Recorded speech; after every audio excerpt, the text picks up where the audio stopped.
A blessed good morning, honorable members, and those under the sound of my voice. This morning in our Moments of Impact devotional segment, I'll be speaking from the topic, with God, all things are possible. No matter who you are, at some point in time in your life, you would have faced an impossible situation. An impossible situation is one that needs divine intervention.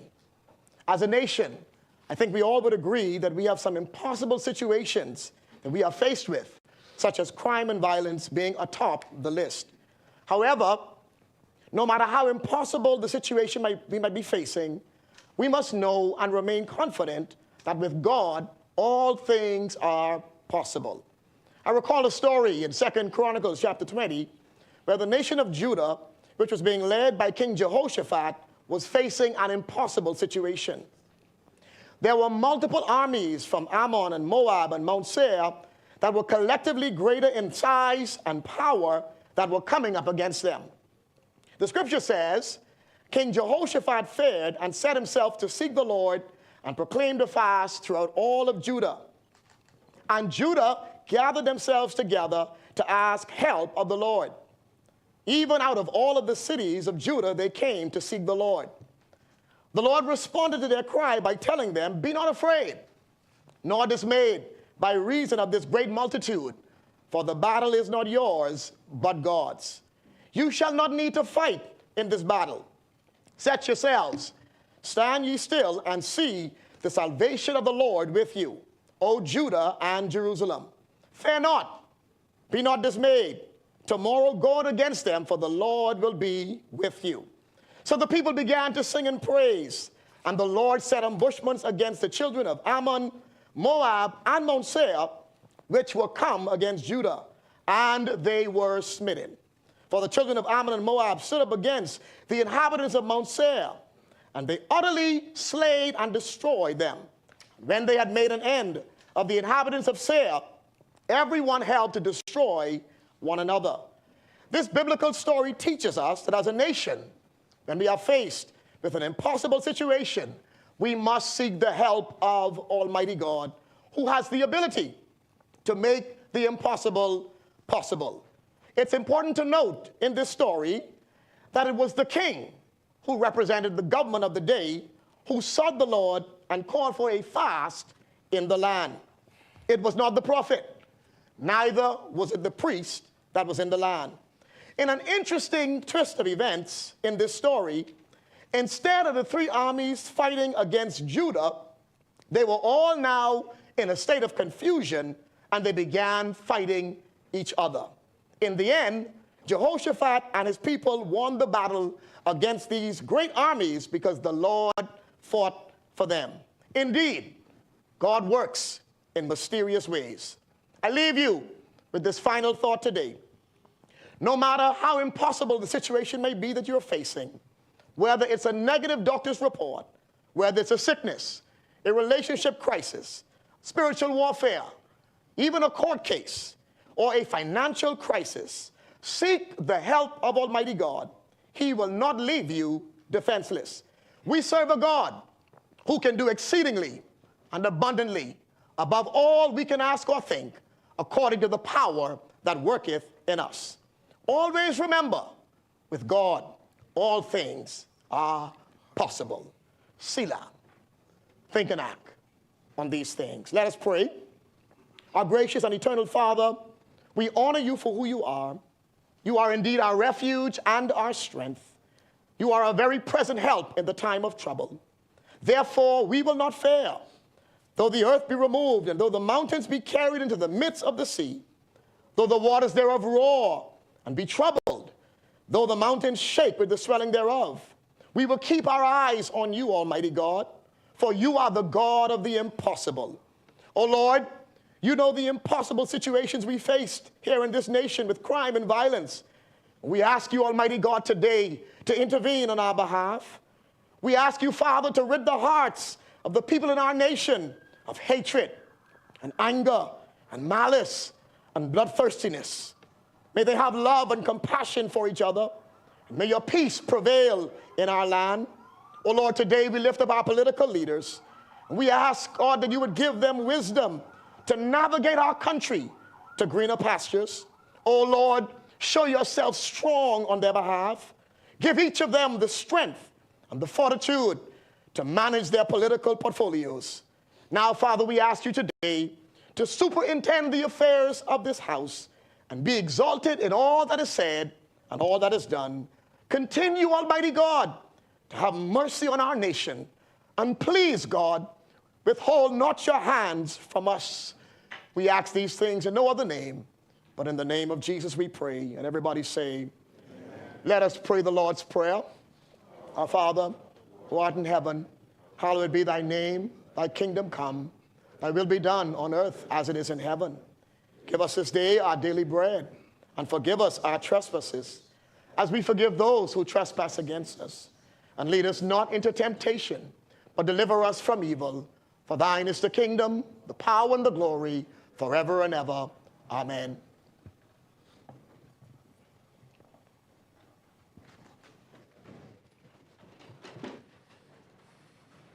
Philip Davis, Chester Cooper, Brad Mitchell, Glennis Hannah Martin, Alfred Sayers, Dr. Michael Darwell, Clay Sweeting, Keith Bell, Wayne Monroe, Vaughn Miller, JoBeth Colby Davis, Ginger Moxie, Mario Bolag, Jomo Campbell, Basil McIntosh, Miles LaRoda, Pia Glover Roll, Lisa Ramming, Zane Lightbourne, Dr. Hubert Minnis, Jamal Strawn, John Pender, Marcus Roll, Leon Lundy, Kirk Cornish, Wade Watson, Leonardo Lightbourne, Leslie Miller Bryce, Leroy Major, Sylvanus Petty, Mikel Bonnaby, Michael Pintard, James Kwesi Thompson, Aram Lewis, Shannon Dawn Cartwright, Adrian Gibson, Adrian White, Kingsley Smith.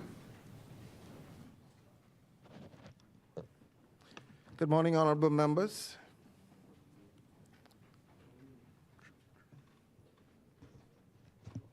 Introduction and swearing in of new members. Laying of documents by ministers.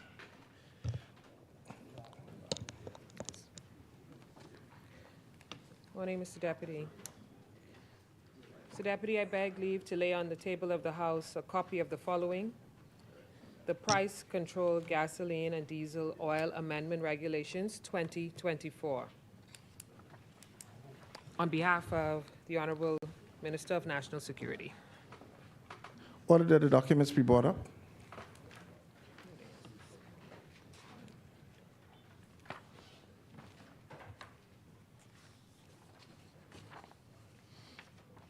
Order that the documents do lie on the table.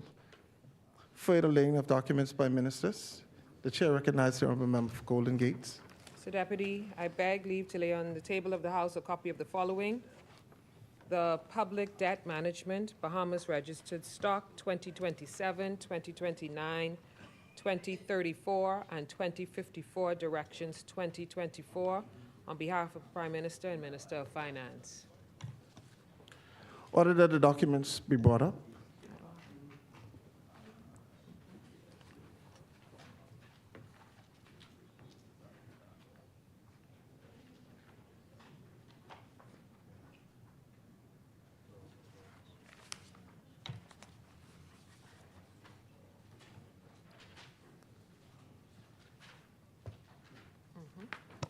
Yeah, I know.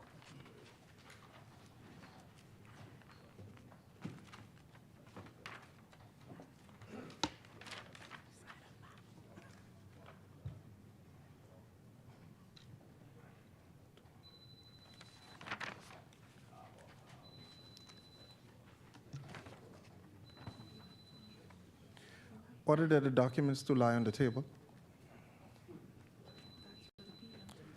Further laying of documents by ministers. The chair recognizes the honorable member for Golden Gates. So, Deputy, I beg leave to lay on the table of the House a copy of the following: the Insurance Commission of the Bahamas Annual Report 2024 on behalf of the Minister of Finance and Prime Minister. Only one.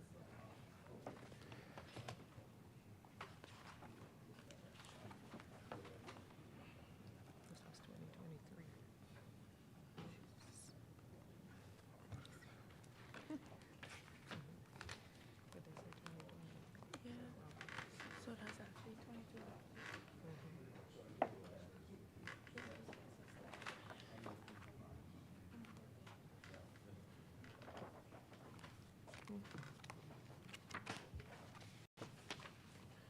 Order that the documents to lie on the table. Further laying of documents by ministers. The chair recognizes the honourable member for Golden Gates. Mr. Deputy, I beg leave to lay on the table of the House a copy of the following: the Environment Planning and Protection Spot Fines Regulations 2024 on behalf of the Minister of Environment and Natural Resources. Order that the documents be brought up.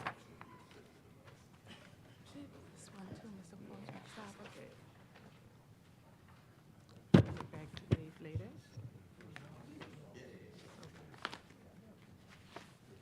Order that the documents to lie on the table.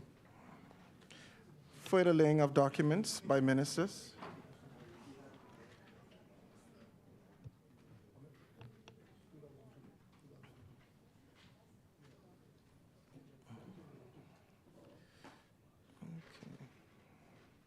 The chair recognizes the honourable member for Golden Gates. Mr. Deputy, I beg leave to lay on the table of the House a copy of the following: the Insurance Commission of the Bahamas Staff Report 2024. Order that the documents be brought up. Order that the documents to lie on the table. Further laying of documents by ministers. No further laying of documents. Thank you, honourable member.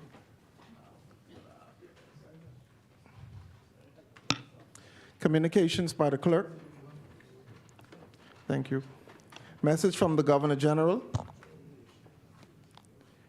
Message from the Senate.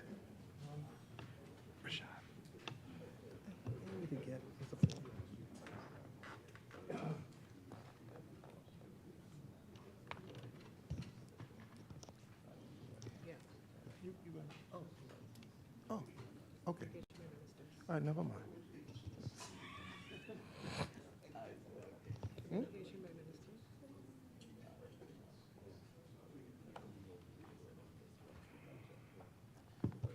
Message from the Senate.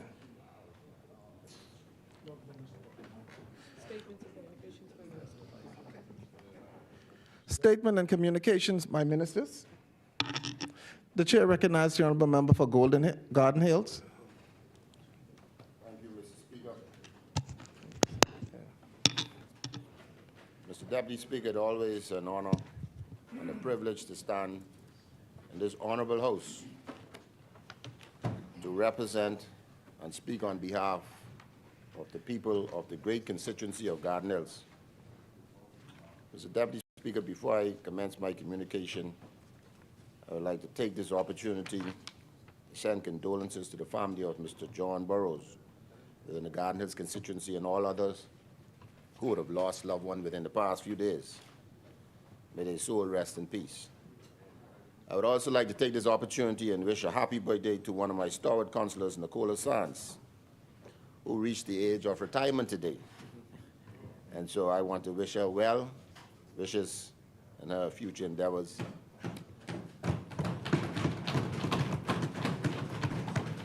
And also wish all of those who celebrate today birthday in my community that they should be expecting a call of wishes on my behalf from my office. But Mr. Deputy Speaker, celebration time is here again. National Youth Month is here. This is the time that our country has set aside to celebrate and highlight the talents and achievements of all our young people throughout the Commonwealth of the Bahamas. Young people's voices, actions, and initiatives deserve to be recognized and celebrated. This year's theme is Homecoming. Let's make more memories. The idea and meaning behind this is to build bridge between our past, our present, and our future. So we are calling on persons who are affiliated with our ministry over the years. This is your time to come back home. We look forward to seeing you and reconnecting with you at our many events in these up and coming weeks. Mr. Deputy Speaker, each year a patron is honored for his or her involvement and commitment to the organization that he or she is affiliated with. This year, our patron is Chief Scout, Mr. Alexander Gibson, who will celebrate his 86th birthday in just a few days on October 13th. Mr. Gibson, could you stand, please, so we can recognize you?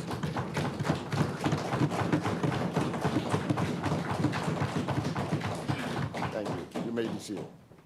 This gentleman has devoted his life to the service of our nation's youth through the movement of Scout Association of the Bahamas. Mr. Gibson has served as Scout for over 7 decades, since 1950, and is currently the Chief Scout of the entire Scout Association of the Bahamas and has distinction of being the longest-serving Chief Scout Commissioner of the Commonwealth of the Bahamas.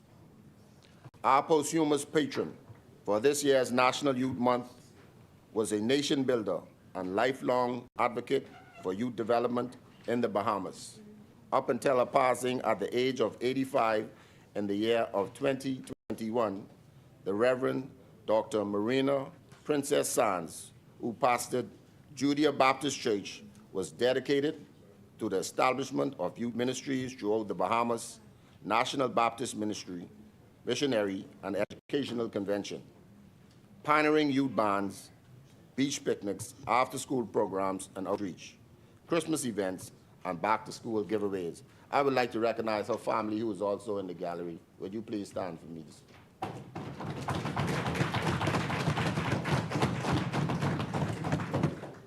Mr. Deputy Speaker, I commend the Division of Youth, and by extension, the Ministry of Youth, Sports and Culture, for leading the charge in celebrating our young people and our nation builders alike. With an entire month dedicated to this honor, each event in our calendar is super special, and I would like to take this opportunity to highlight just a few of them. First, we have the installation of our newest cohort youth ambassador. I think we got but 2 of them in here this morning. I would like to recognize our future youth ambassadors.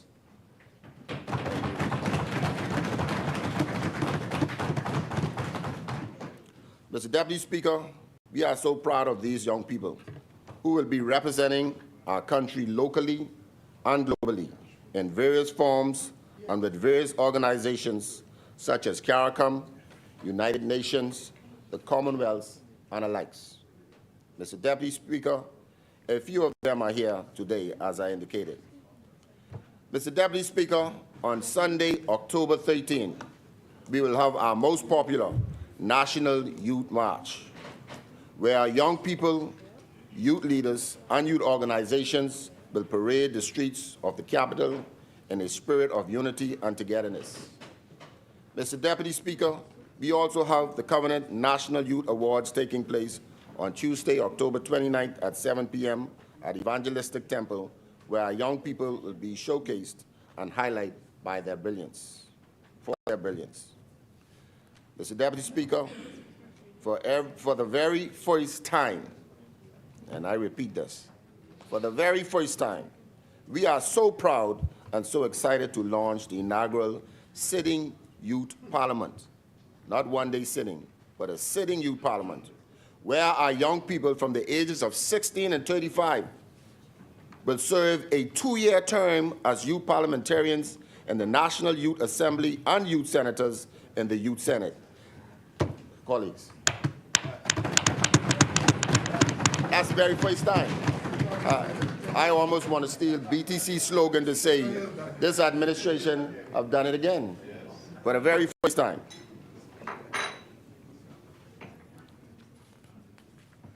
This youth parliament will be taking place on Friday, November 8th, with a very special opening ceremony. All are invited to tune in and support our young people. Mr. Deputy Speaker, as I conclude my remarks, I wish to recognize youth officers within the Division of Youth who work arm in arm with all of our partners and youth organizations to ensure that the youth development stands tall and strong in our nation, through the Caribbean, the Commonwealth, and the world. And I'd like my youth officers to please stand, who is present here.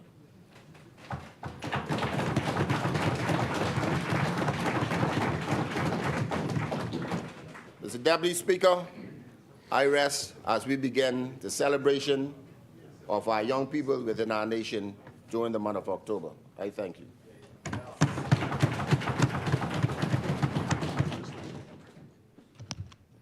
Further communications by ministers. What are the communications we brought up?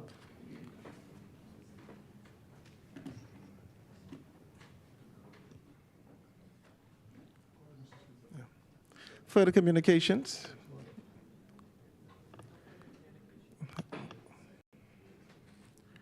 Order that the documents be brought up.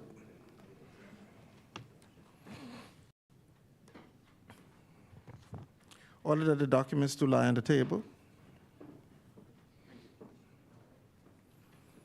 Motions for leave of absence, leave to resign seat, and new writs. Presentations of petitions. Presentations of reports of committees. Adoption of reports of committees. First reading of bills.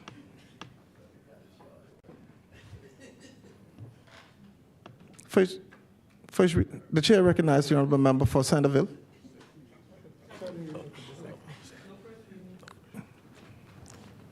Second reading and committal of bills. The chair recognizes the honorable member for Centerville.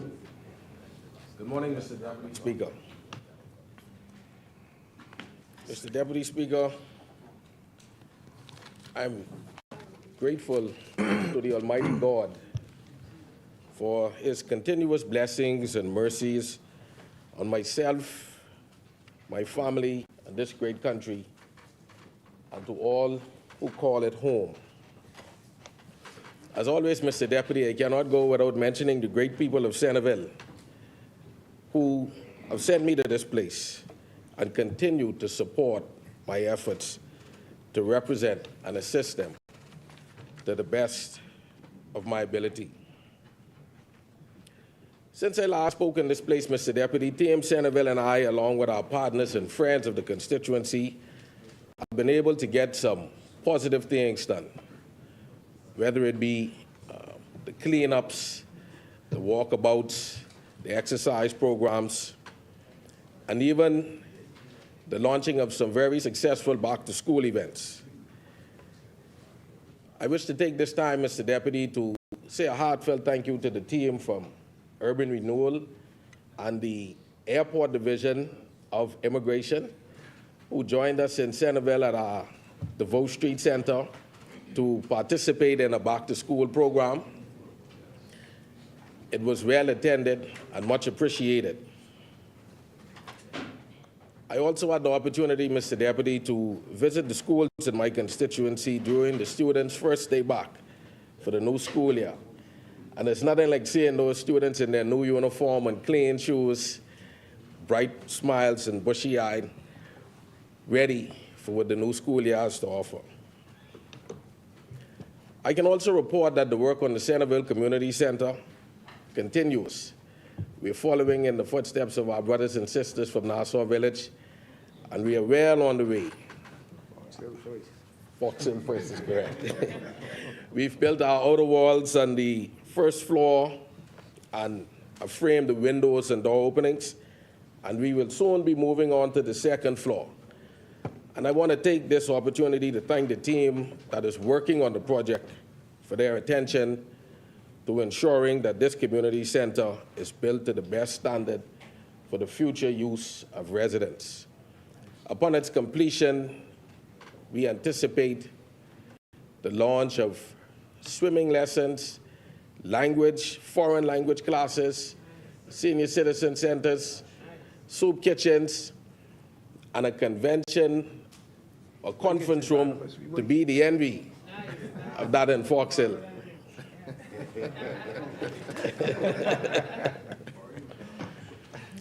Mr. Deputy, I would also like to take this opportunity to thank the member, my colleague for Carmichael, who took the time out of his busy schedule to join our Centerville family in the area known as the Big Yard of Windsor Lane West to share some news with them as it relates to the renovations the upcoming renovations to be carried out on the government rental complex. Long awaited, Mr. Deputy, but yet we are fixing it. Mr. Deputy, a few weeks ago, we on this side commemorated the 3rd anniversary since we were victorious at the polls on September 16, 2021. And we are now firmly in the latter part of this term and look forward to the next term. Oh, thank you for that. Thank you for that. And we look forward to the next term when we can continue to deliver transformative legislation, policies, and initiatives on behalf of the Bahamian people.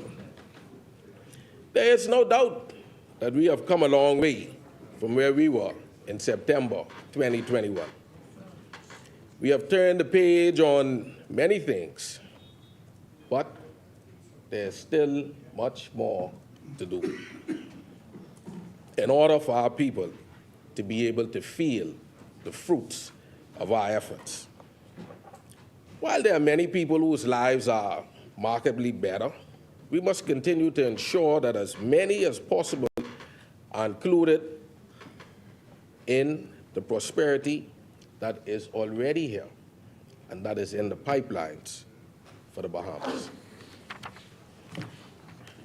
Mr. Deputy, I've listed some of the accomplishments of this administration and this place before, and so they're recorded here.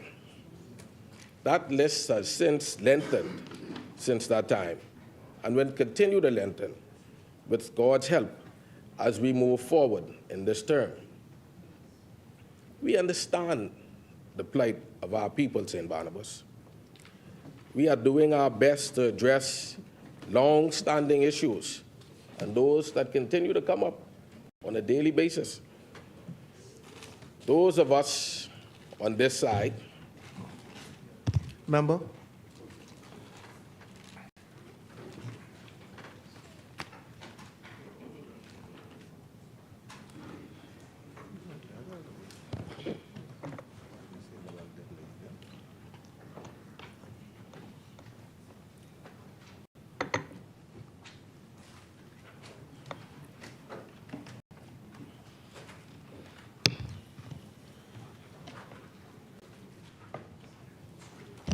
Good morning, honorable members. You may continue, honorable member. Good morning, Madam Speaker.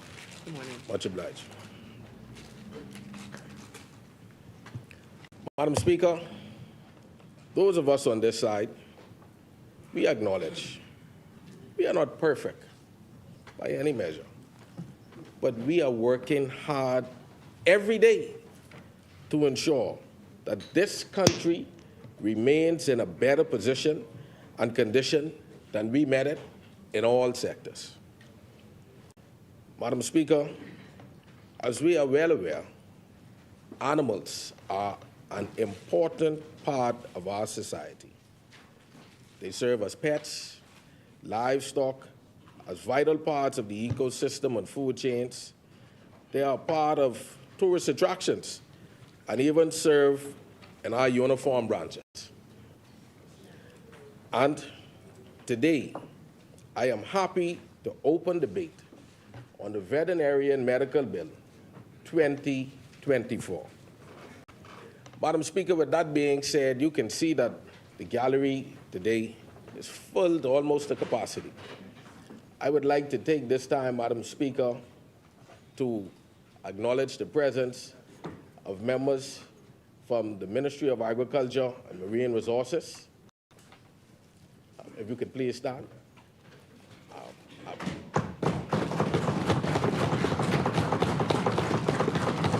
We also have with us, Madam Speaker, representatives of the Veterinarian Society sector of the Bahamas. If you could also please stand, the Veterinarian Medical Association, as well as representatives from BAR. Yes. They're all here today, Madam Speaker, in support of this bill. This bill seeks to create a comprehensive regulatory regime for the practice of veterinary medicine in the Commonwealth of the Bahamas. It addresses critical areas such as the licensing of veterinarians, the establishment of professional standards, the regulation of veterinary practices, and the establishment of a long-awaited veterinary council and the appointment of a registrar. The aim of the bill is not just to uphold the welfare of animals, but also to ensure the practice of veterinary medicine and ensure that it remains effective, responsible, and aligned with modern scientific advancements. This bill, Madam Speaker, when enacted, will repeal and replace the 1966 Veterinary Surgeons Act. This is what it looked like. 1966.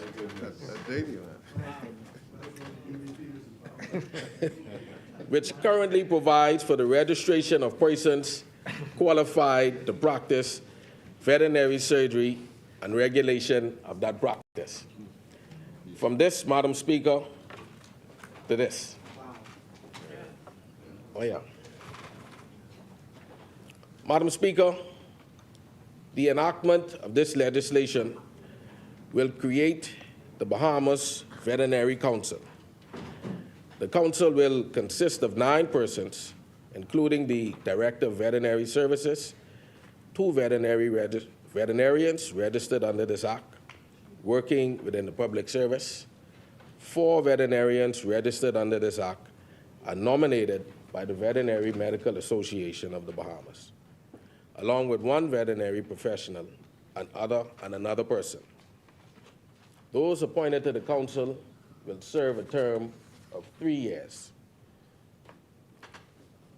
Madam Speaker, Section 6 of this bill sets forth the functions of the BVC, the Bahamas Veterinary Council.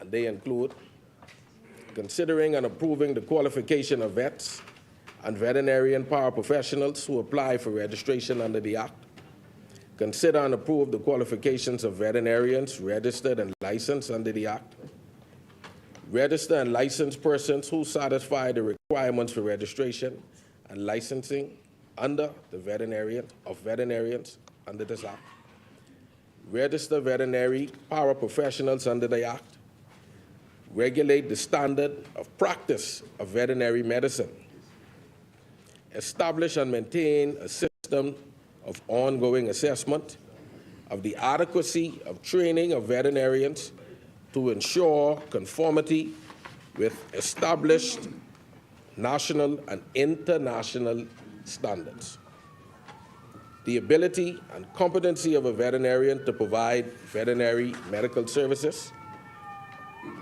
regulation of the use of veterinary medication specified in the 6th schedule of the bill, prescribe courses for continuing education training for vets, initiate, promote, support, or recommend participation in programs to improve the practice of veterinary medicine and improve the ability of paraprofessionals to assist vets in the practice of veterinary medicine. Prescribe the number of continuing education course hours required for renewal of licenses for veterinarians. Investigate the professional conduct or the capability of veterinarians or specialists to practice veterinary medicine. And also to advise the minister on any matter relating to veterinary medicine. Under the Act, they must also maintain the registers and keep records of all persons registered in this field. Prescribe fees payable for registration, licensing, and any other matter the council is required to do to carry out its functions and duties under the Act. As you can see by the list of functions, the mandate of this council is a large one and an extremely important one. Madam Speaker, This bill gives the minister the responsibility of appointing a registered veterinarian as registrar and secretary of the council. This person will be tasked with opening and maintaining the register and issuing certificates of registration. They are also charged with ensuring that the register is true, correct, and updated. The importance of this work cannot be understated, as it links directly to the quality of service that will be offered by veterinarians, with the understanding that they can be removed from the registered list of practicing professionals. That's all. Madam Speaker, similarly to other boards in the country, the Bahamas Veterinarian Council will have the power to appoint inspectors who ensure that the person practicing veterinary medicine is doing so in accordance with the legislation. Section 13 of the bill gives inspectors the power to enter veterinary practices accompanied by the police to carry out inspections as prescribed by this bill. Worth noting is Section 13, sub 3, which states that an inspector cannot enter a building without a search warrant issued by a magistrate.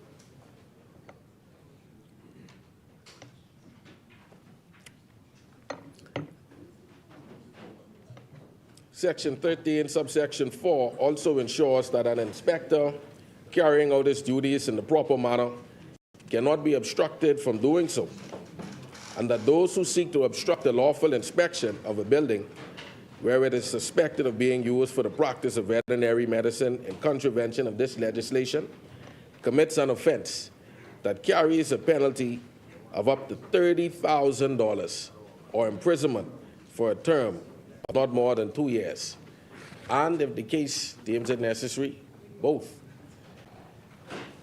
Madam Speaker, colleagues, and those listening and watching will find that this piece of legislation imposes fines and prison terms for various infractions of this legislation to ensure that citizens understand the serious nature of this legislation and the industry which governs it. Not only are animals part of families as beloved pets, but humans consume animals as food, and it must be ensured that animals fall in these and other categories are healthy and are being tended to by qualified professions. Madam Speaker,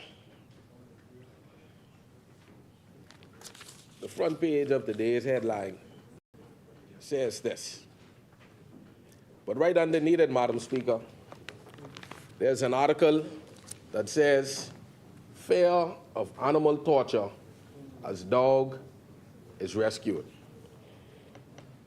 From dog torture, Madam Speaker, to this. Studies have shown that young persons who grow up habitually abusing animals grow up into individuals that commit this type of offense, Madam Speaker. In that very same vein, I am now proud to announce that after speaking with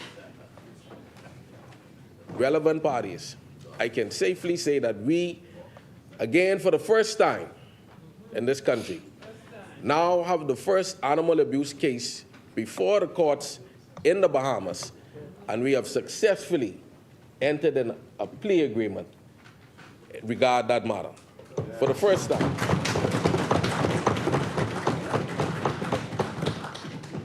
Additionally, Madam Speaker, citations have been gazetted on the 23rd of December 2023 and are now on the desk of the Commissioner for his signature, the Commissioner of Police, who has assured us that that will be forthcoming.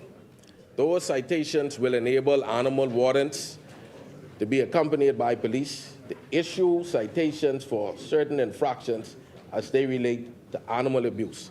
Another historic win and first for the country.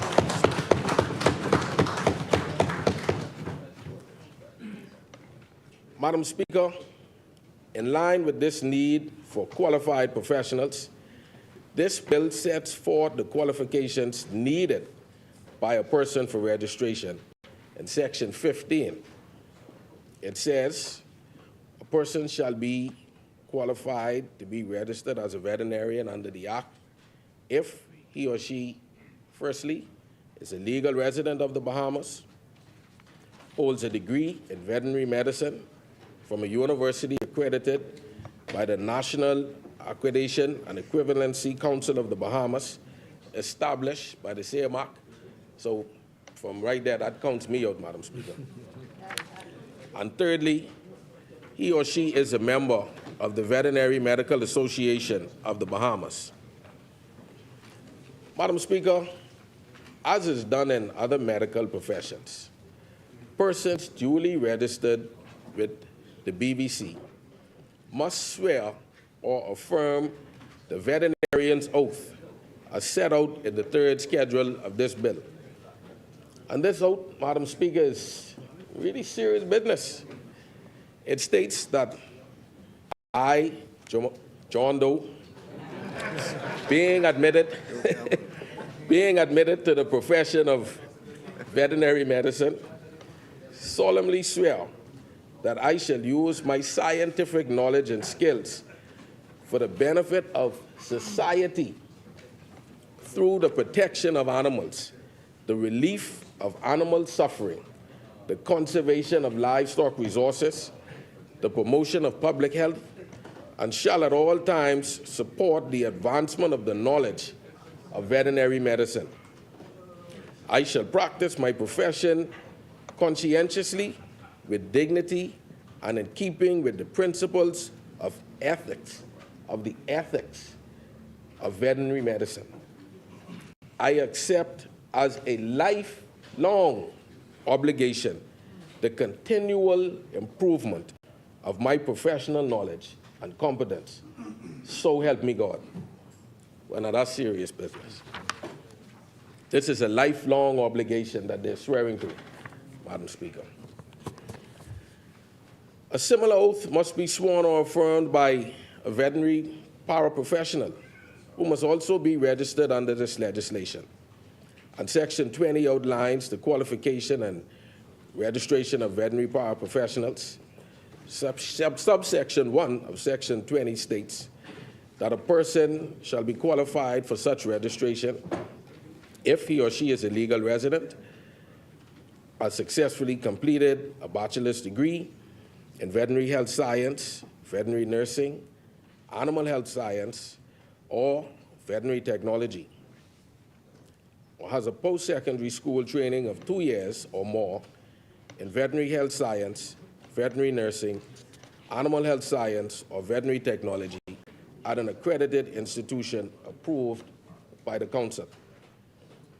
Madam Speaker, Part 4, specifically Sections 24 and 25, lays out the obligations of veterinarians and paraprofessionals who are entitled to practice under the provisions of this Act.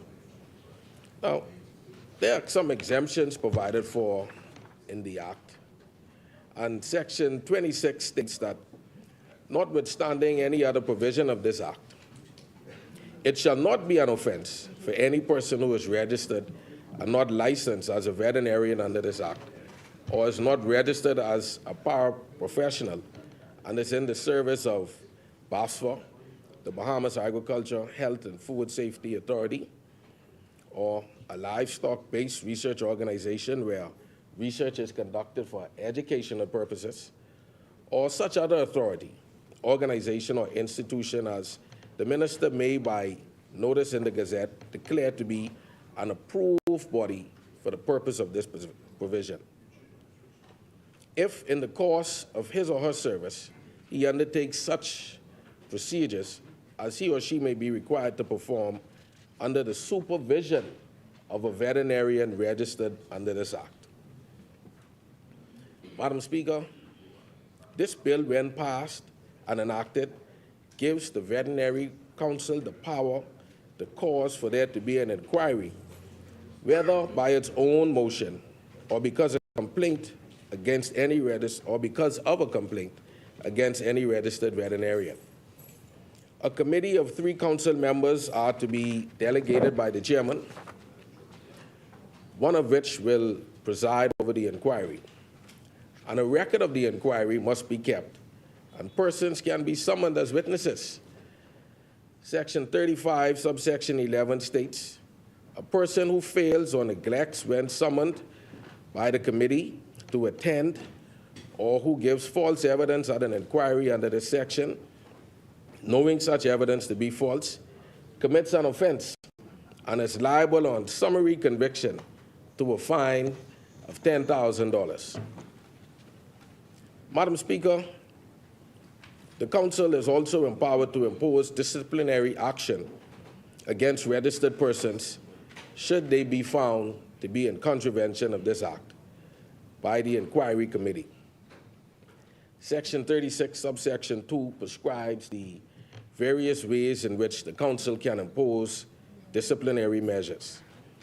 It says that the Council may make an order to remove the person's name from the registry, suspend the registration and/or license for such period as the Council thinks fit, canceling the registration and/or license, or referring the complaint to the police for further investigation.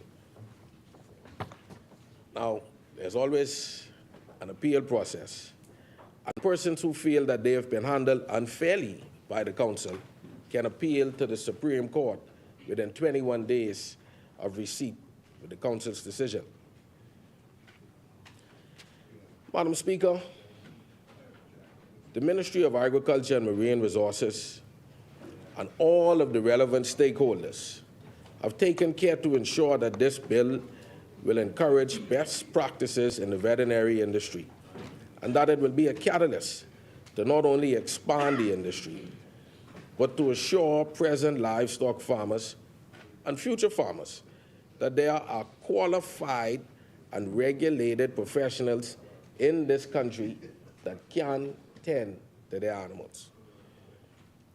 While most people think of their local vet who takes care of the family pet, as I see my local vet is in the house in the person of Dr. Davis.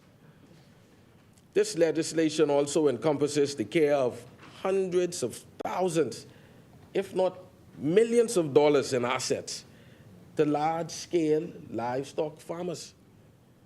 Large-scale livestock farming, something that we hope to increase in this country as we further our efforts in food security. Madam Speaker, Part 7, Section 39 of this bill outlines offenses that, if committed by registered persons, can lead to a fine not exceeding $50,000 or imprisonment and not exceeding 1 year. And some of those offenses are listed in the section, in particular Section 39. Madam Speaker, I encourage those in the general public and those who intend to enter the field of medicine governed by this proposed legislation to read the bill online. I've sought in this presentation to highlight some of the most noteworthy portions of the bill that will affect those who are governed by it and those who seek the services of registered individuals. This bill is a big step in the right direction. And Madam Speaker, I can say that it was an extremely proud moment for me yesterday in sitting in our conference room with the legislative arm of the VMA and to come to the conclusion, Madam Speaker, that there are zero discrepancies in this bill. We've ironed out all issues. Madam Speaker, we have a motto in our ministry that says, "We believe." And when I met, myself and my team from the ministry met with the representatives of the Veterinarian Medical Association, I'm told we met in May of this year. And at that time, we believed Marco City. And today, we've achieved. I got an agreement for Marco City? Oh boy. We have that prayer went a long way this morning. Madam Speaker, this bill is also further demonstration of this administration's commitment to transformation and to changing the status quo. It is a part of our push toward food security and ensuring that our laws and regulations in several vital industries are up to date and meet or exceed best practices. As I mentioned in this presentation, this legislation will not only serve to ease the mind of those seeking medical attention for their beloved pets and for those who have invested heavily in livestock farming. I cannot forget the opportunities available with the large-scale aquariums and other attractions in the country, which also involve animals. Ensuring that the proper legal framework and safeguards are in place gives the freedom for our people to create opportunities for themselves in industries such as veterinary science, animal research, and other fields that can provide our people with lucrative and satisfying careers. Madam Speaker, I cannot end without taking the opportunity to thank the hardworking staff at my ministry, and as well as Ms. Talika Johnson and Renee Farquharson from the Office of the Attorney General for their work in researching and drafting this legislation. And also the members who are present here today, and even some of those who could not make it, of the Veterinarian Medical Association, as well as Dr. Samadi from ASFA. Madam Speaker, this legislation hasn't been touched, as I indicated, in decades. And I would also wish to thank our ministry's stakeholders, all of them, all, who participated in this exercise that has brought us here today. Madam Speaker, from the onset, this administration has committed itself to advancing the efforts of the Bahamas in becoming food secure. The passage of this legislation will be yet another step in that direction. We cannot have food security without ensuring that what we eat is healthy and safe for consumption. This administration, as always, is moving upward, onward, and forward together in the right direction, and will continue to do so at the pleasure of the Bahamian people. Madam Speaker, colleagues, I thank you for your indulgence. Senator, so moves.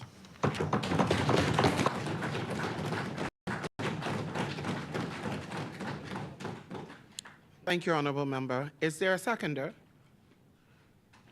The Chair recognizes the Honorable Member for Central and South Eleuthera. Thank you, Madam Speaker. It is indeed a privilege to rise on behalf of the people of Central and South Eleuthera. I would like to commend the member for Centerville and his team for bringing this indeed much-needed legislation to be debated and passed here in the House today. Madam Speaker, I was in Seabreeze last evening.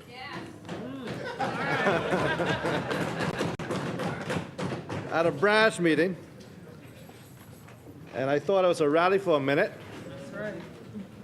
But it got me thinking about Breast Cancer Awareness Month, and I want to commend the member for Seabreeze and her team for the initiatives that she's taking there to reflect on an issue that a lot of us of men may not be affected directly, but a lot of us indirectly.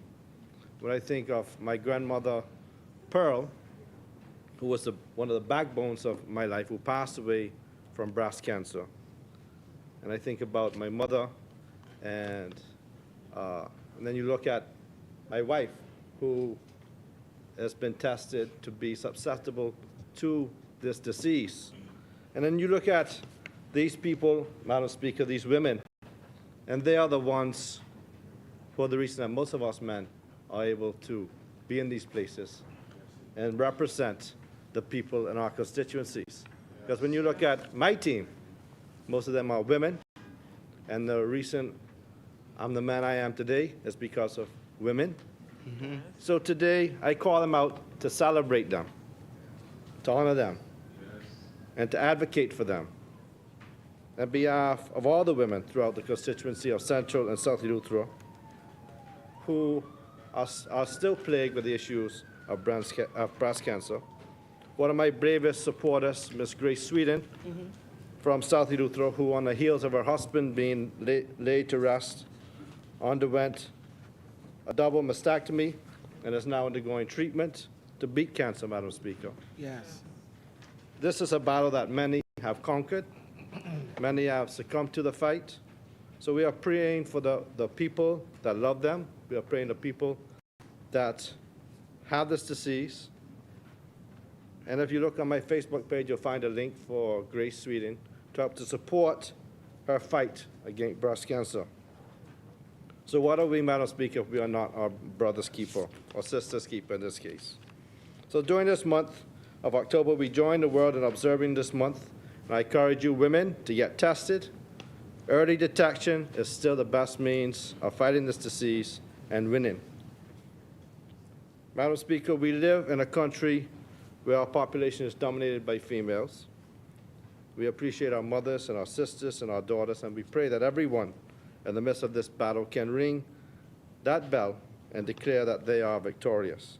I want to thank all the medical centers and the teams throughout the Commonwealth that offer free testing, especially on Eleuthera. Your commitment to improving the lives of our citizens are not unnoticed. Indeed, the health of our nation is the wealth of our nation. Madam Speaker, before I begin my contribution to the debate, I would also like to thank the constituents of Central and South Eleuthera for their patience. BPL and water and sewage teams are working very hard to ensure that we implement permanent solutions to these issues. And I think as of this afternoon or tomorrow, the 1 million-gallon water tank in Governor's Harbor will be on stream. The tank is filled with water to provide solutions to the people in Central Eleuthera. The water tank in Harbor Island, the member for North Eleuthera, I think that tank should be filled with water by now too. So these are permanent solutions, Madam Speaker, not Band-Aids on these long-listing issues. I want to express my gratitude to the people of South Eleuthera who have also been cooperative as we make provisions to pave the airside at Rock Sound Airport for the communities of Wims's Bight and Deep Creek. Madam Speaker, Eleuthera's economy is rapidly growing, and we want to ensure that infrastructure grows with it. We are rebuilding Eleuthera to its former glory.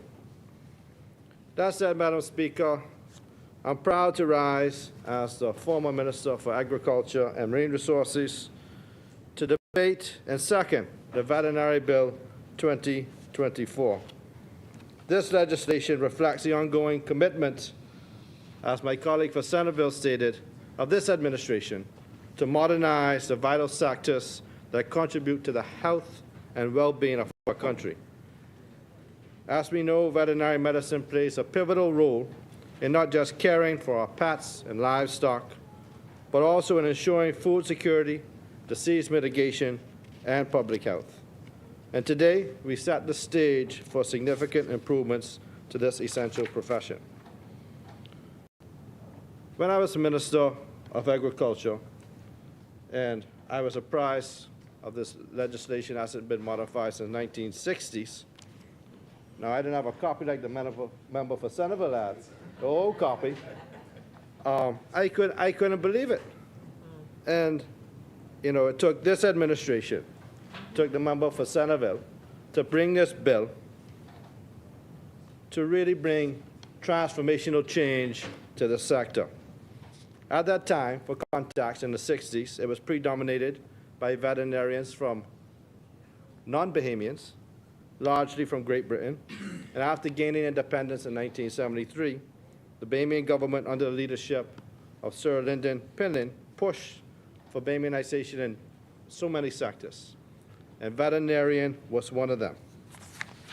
So through collaborations with CARICOM and the establishment of the University of the West Indies School of Veterinary Medicine, Bahamians were given the opportunities to study veterinary science, with many receiving scholarships to advance their expertise. And by the 80s and the 90s, we had vets returning home, playing a critical role in rebuilding the profession here in the country. Now we have dozens, not enough, but we have dozens of professionals who need the support of the government through legislation to ensure that this profession maintains the highest standards and provides the highest quality of services that animals need. The member for Centerville spoke about FIRST. Madam Speaker, I would also like to say that this is at the Ministry of Agriculture, that the Animal Control Board that was appointed is the first board in decades to be actively involved in securing the rights and welfare of animals in this country. So I want to commend the Animal Control Board, the current Animal Control Board, that has been an advocate for the rights and welfare of the animals, along with the Veterinary Association, who's been fighting for legislation that can bring it all together. Madam Speaker, lots of people think that vets are just here to spay and neuter dogs and cats, take care of household or companion pets, or give medications, or even just to babysit. Some people call them furry babies, when they go on vacation or travel for extended periods of time. But veterinarians' job is surprisingly diverse, spanning numerous industries, because they are the doctors of the animal world. They use their skills to evaluate patients, make diagnoses, and treat a wide range of conditions. And anybody who watches Animal Station, you can see they have a lot of these shows now where they do all these surgeries on exotic pets and horses and all kinds of things that a lot of people didn't even recognize. And you know, most people just think it's just to dogs and cats. But vets play a much larger role than we can ever imagine. This bill, Madam Speaker, addresses a long-standing gap by modernizing the profession in a way that is reflective of the current needs of the Bahamas. It is a new day for veterinary medicine in the Bahamas, Madam Speaker. The bill establishes standards that are long overdue, elevating the profession to meet the demands of today's challenges, ensuring both public and animal health are prioritized. This bill seeks to bring a legal framework in line with current international standards while addressing unique needs and challenges faced by veterinary professionals in the Bahamas. The primary purpose of the bill is to establish the clear regulations that govern the practice of veterinary medicine, ensuring that all veterinarians operating within our borders adhere to the highest professional standards. This will not only enhance the quality of care provided to animals, but also safeguard public health by ensuring that veterinary practices are held to strict ethical and professional guidelines. Madam Speaker, the member for Centerville did a wonderful job in highlighting the different aspects of the bill, from the Veterinary Council to different ways in which the bill can be enforced. He spoke about, in depth, the makeup of the council, so I don't wish to reiterate that. But I will say that the persons who have not been to an accredited university nor studied veterinary medicine extensively are sometimes performing surgeries that lay people should not be doing, Madam Speaker. This bill will mark a significant step towards ensuring that only qualified professionals practice veterinary medicine, protecting the welfare of our animals and preventing substandard care. This government wants to ensure now that there is a legal framework to be able to go after persons who practice without a license and aren't even registered within the profession. This also serves as a warning to those persons. Only vets who have gone off to school, studied hard, passed should be the ones practicing veterinary medicine. And the Act finally calls for penalties and fines, a proper regulatory framework for the practice of veterinary medicine.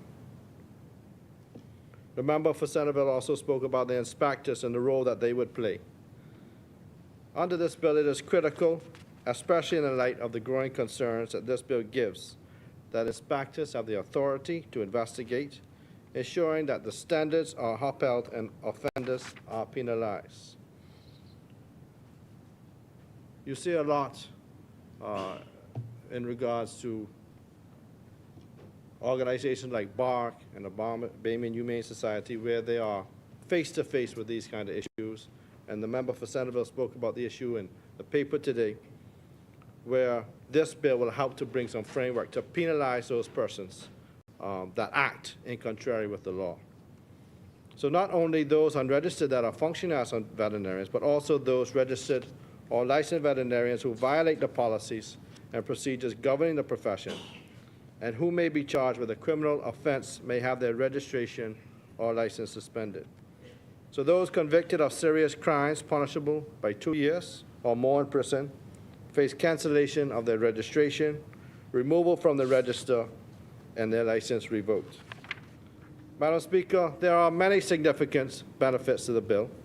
It ensures that only trained and qualified professionals are allowed to practice, providing a framework for continuous professional development, and also fosters collaboration between the government, the Veterinary Medical Association, and other stakeholders such as the Bahamas Humane Society and the Bahamas Alliance for Animal Rights and Kindness, also known as BARC, both of whom have been instrumental in several undertakings when it comes to animal care and animal rights.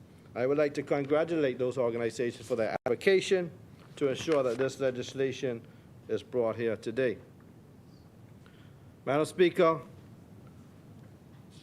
with this legal framework, veterinarians can expand their roles in areas like disease mitigation, animal welfare, and food supply chain, which is becoming increasingly important as we aim to reduce our dependence on imported meat. When I was the Minister of Agriculture and we lifted the ban on meat from out of Canada,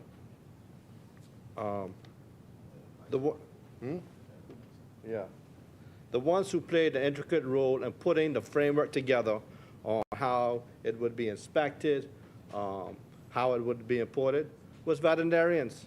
The veterinarians are the ones who put all the framework together, where BAFSA played an intricate role as well to ensure that the meat that we imported was up to standard, and to lift the ban that was been here for decades to try to reduce the cost of food. So they play an intricate role, and not just in regular pet house animals, but also ways in where we can bring down the cost of food to ensure the food that we eat are up to standard and of quality. So the public may overlook the critical role they play sometimes, but it's important, Madam Speaker, that we honor them, and that this bill would help to bring that together. When I went to Jamaica to attend the Ding Bay Agricultural, Industrial, and Food Show, the largest agricultural exposition in the Caribbean, I saw firsthand where countries like Jamaica, Trinidad, and other islands of the Caribbean, what they were doing to grow poultry.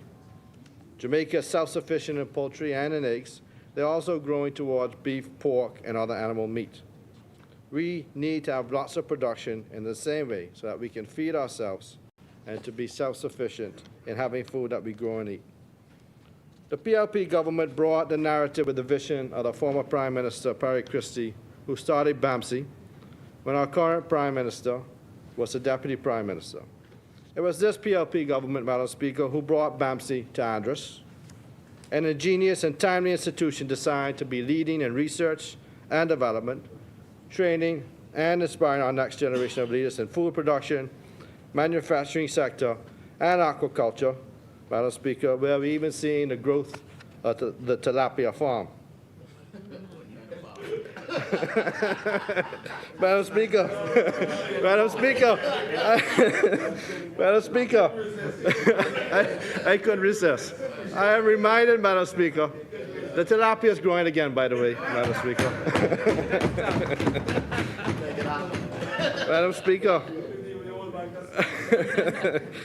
Madam Speaker, in my hometown, agriculture was prosperous and was considered the breadbasket of the Bahamas at one time, back in the 50s and the 80s, way before our time, or my time, Madam Speaker. But we have the opportunity to start where we are. To this end, I extend my sincere appreciation for the team at the Ministry of Agriculture led by the member for Centerville, P.S. Neil Campbell, and their entire team, comprising of BAMC, BIC, BAFSA, DMR, the Department of Agriculture, are continuing to invest in recreating the farmer's utopia in Eleuthera. Upon completion of this project, the Cultivation Center, the community greenhouses, veterinarians will be in high demand in Eleuthera, and entrepreneurs from throughout the islands can take advantage of the farmlands leased by BIC and begin the timely production of livestock, poultry, and eggs on Eleuthera. Just envision, Madam Speaker, we have a land mass that can be utilized to feed our people, resulting in economic benefits. More Bahamian jobs reduce the need for foreign exchange to purchase meats to come in and then disperse to institutions such as Bahamas and Atlantis and the other hotels to feed our people. We could bring down the cost of export, cost of food down, where we'll be able to grow locally. Madam Speaker, this is where veterinarians will play a crucial role. They will be working in the farms and ensuring that the animals are vaccinated and healthy before being slaughtered to be eaten, which is a very important component. The Veterinarian Association, Madam Speaker, is excited about the bill. I think this might be the first legislation, member for Centerville, where we have no complaints. Everybody's excited. They're looking forward to having a seat at the table. Vets are within the Department of Agriculture. Well, you know, they always got a complaint that side, yeah. But vets within the Department of Agriculture and BAFSA will play an important role in this. Almost on a daily basis, requests are received to import animals. BAFSA's role is important for disease surveillance, a very important role of the vets as they seek to ensure that animals entering the country as domesticated animals or livestock are disease-free. BAFSA's role is to have disease surveillance and mitigation at the borders, and the ones doing so are veterinarians. And, you know, Madam Speaker, the Bahamas is forward-thinking, when sometimes persons complain about importing animals that are, or dogs that are under 6 months old. But I just seen a notification from the U.S. where they are now not allowing you to bring animals into the U.S. until they're 6 months old. So you can see that we've been forward-thinking a long time, Madam Speaker, in regards to animal protection, animal welfare. So when we look at the challenges and the future vision, while this bill sets a strong foundation, the challenges will undoubtedly arise during implementation. And I've always said that whenever we debate law in here, it's important that we ensure that this legislation is implemented. We have to ensure that every island in the Bahamas has access to veterinary services, because this is an ongoing concern. Currently, we only have vets on New Providence and Abaco, which has a poultry farm. Grand Bahama and Eleuthera vets travel back and forth from New Providence and Exuma. And expanding these services to more remote islands is part of the long-term vision for the Veterinary Association. Additionally, they foresee the need for specialty services in the veterinary field, surgery, dermatology, ophthalmology, and others that will enrich the profession and provide Bahamians with advanced veterinary care without needing to go abroad. In conclusion, Madam Speaker, this veterinary bill is a landmark moment in the history of the Bahamas. This is just another bill, another thing that the side opposite just could not do. I guarantee you, when they speak, they'll say they did some work on the bill. The bill was sitting on the shelf. They played an intricate role in putting it together. They were planning to. They woulda, coulda, shoulda. But this bill, I was high, but I just know what you're going to say. So I wanna reiterate, Madam Speaker, that this PLP government takes animal welfare very serious, and it was this administration that brought this bill to the House. It only modernizes the profession, which is critical to the health of our animals, our public, our food production, and it sets the stage for continued growth and improvement. And I look forward to the positive impacts that this bill will have, not just on the veterinary profession, but on the broader Bahamian society as we work toward a more self-sufficient and sustainable future. Central and South Eleuthera supports the bill, Madam Speaker.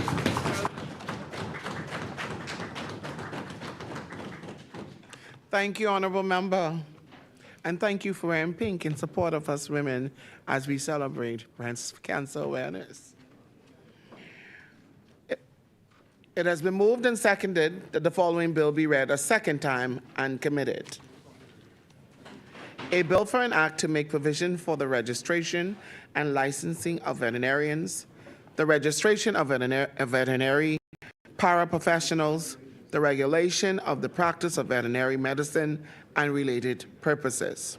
As many? The chair recognizes the honorable member for Marco City. Thank you very much, Madam Speaker. I think the minister is going to be back shortly, but I wanted to speak in light of some of the interesting comments made.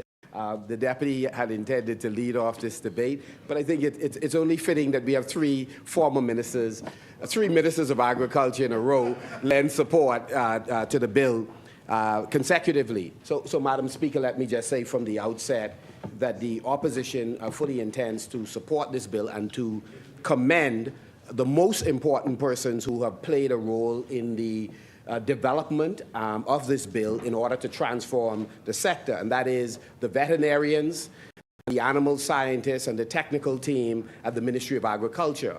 But of course, in order for the bill to come to this place, policymakers must play a pivotal role, and I wish to congratulate my colleagues from the other side in terms of the role that they played in being responsive to the stakeholders in the sector. And so, Madam Speaker, this is an important step forward for animal health, but for all of our health, because as I would say a little later, Madam Speaker, veterinarians have been an integral part of working on improving the overall health of Bahamians. There is an integration of the work that they do with medical doctors, as I presume our former leader, Dr. Minnis, would address in terms of One Health, and that is matters that arise within the veterinarian community or in animal health circles can have a potentially dangerous effect on human health if we do not work in a very integrated way. And so I wish to applaud all of the veterinarians who are here on the government side, as well as those private veterinarians who have guided multiple ministers in making sensible decisions over the years, and where we have gotten into problems in terms of livestock health, we have gotten in problems when we have not listened to veterinarians and animal scientists over the course of the years. Madam Speaker, let me say to all of the residents of Marco City how grateful I am for this opportunity to be here to amplify your dreams and aspirations. Thank you for this opportunity to serve you. On this side, Madam Speaker, it is not lost on us that we were hired to serve the Bahamian people, and that it is important to consistently work in their best interest. And my heart goes out to all the families today who are listening to us, who are grieving as a result of having lost loved ones. Every weekend, we are at funerals, again, grieving with our constituents. And so, Madam Speaker, our heart goes out to all of those persons.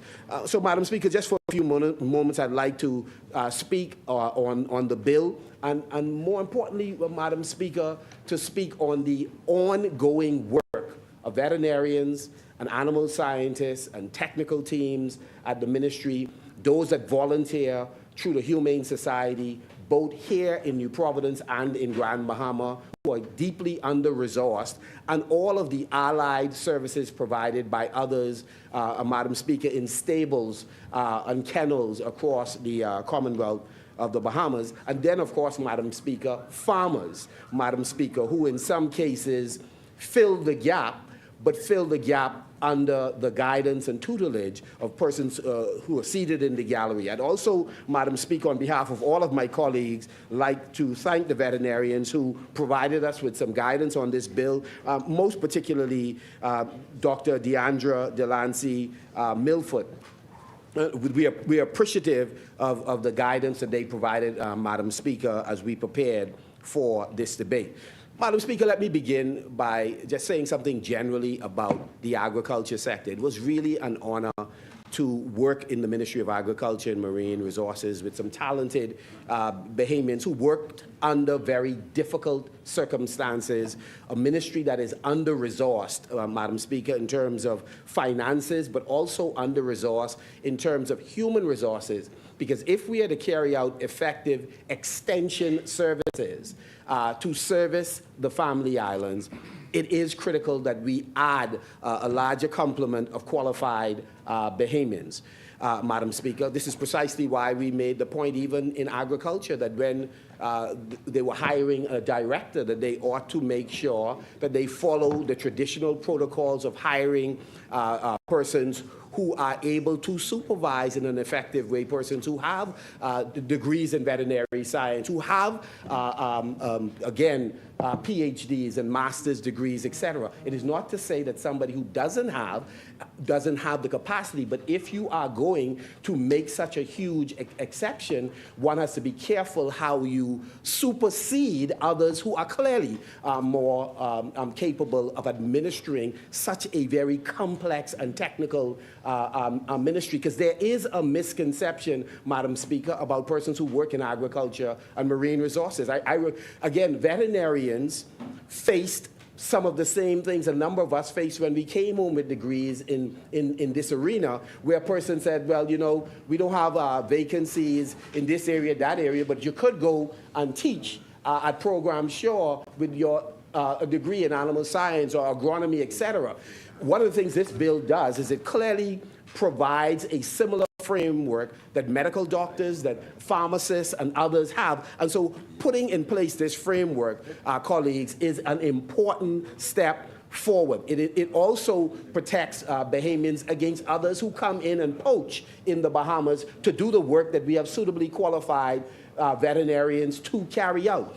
It also helps farmers to protect their livestock, because sometimes there is a category of farmers, and we've had the responsibility of dealing with them, who felt as if they were suitably qualified to apply all of the medicines based on a quick Google read or conversation with colleagues without the supervision of an animal scientist or even more so, a veterinarian. So this bill, in a number of ways, addressed the range of challenges. We do know that some of the obstacles faced by veterinarians are addressed under other bills. And so it is good that you have all of the arms of the Ministry of Agriculture working in tandem with each other. And so BASFA is a very important partner with the Department of Agriculture, with the Department of Marine Resources, in addressing the range of issues facing the livestock industry,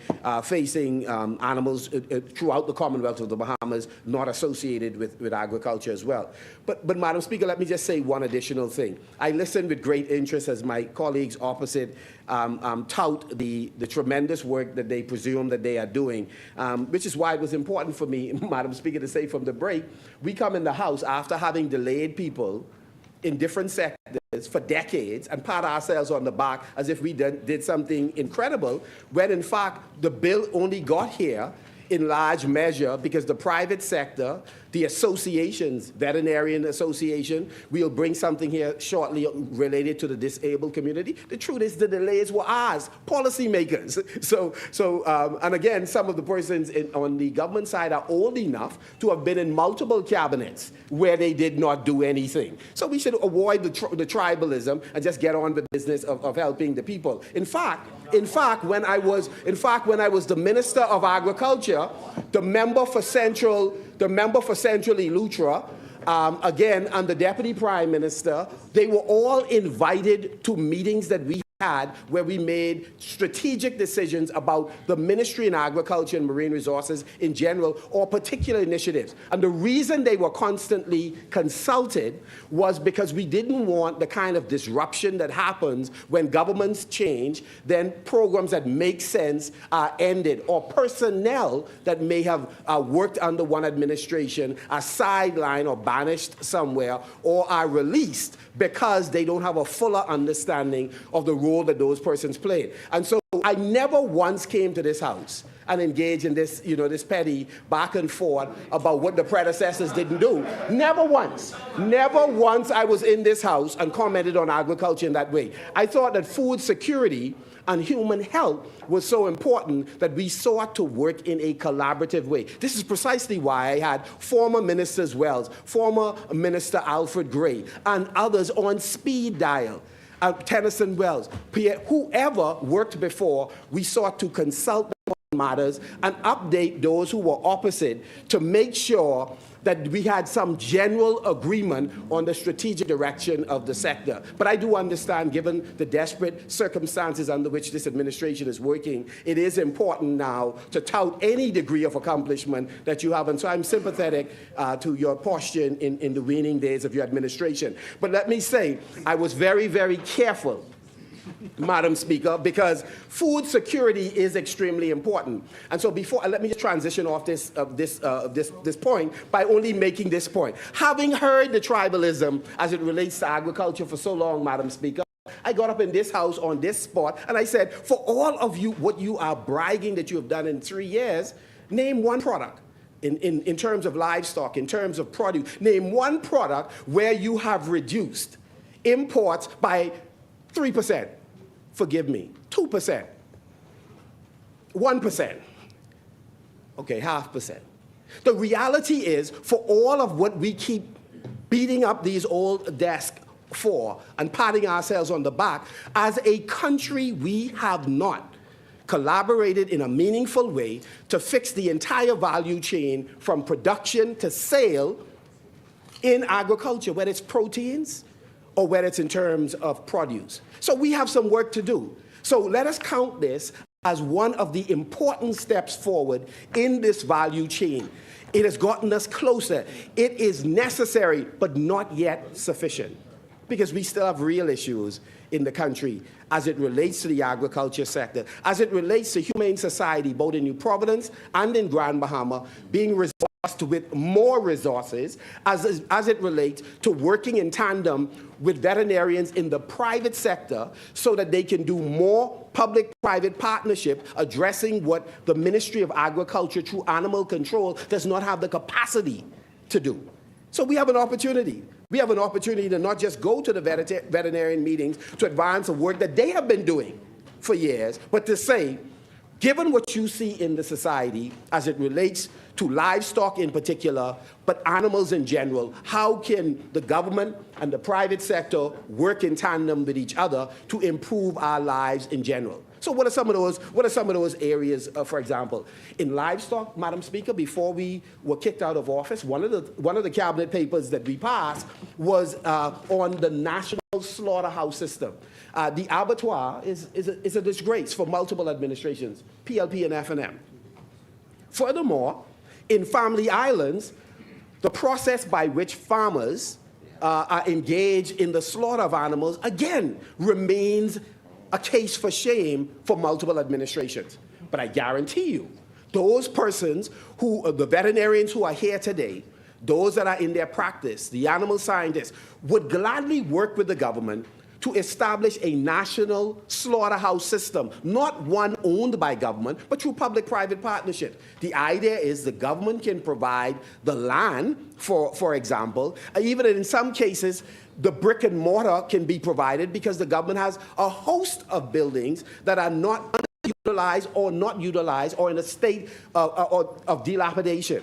And imagine for a moment that what we have is a national slaughterhouse system where on islands where there is a real potential for livestock development, we are entering into relationship with producer organizations, that is, those cooperatives that are working with different protein that they will produce, but supervised, that is, the sanitary and phytosanitary conditions or regulations or guidelines are put in place by government, but it is supervised by veterinarians, supervised by animal scientists. So on various islands, if we're going to have a legitimate shot at growing livestock production, we talked about the poultry production. I love the idea. Well, it's not an original idea. They met the studies in place that we were engaged in.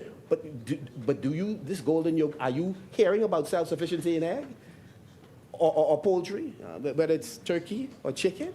I mean, it sounds good. We beat the desk. We claim it's sexy, but it's non-existent, meaning it is not at the level it ought to be. But we can, again, if we put the various things in place, the infrastructure, the ecosystem, and a part of that ecosystem and infrastructure is a national slaughterhouse system.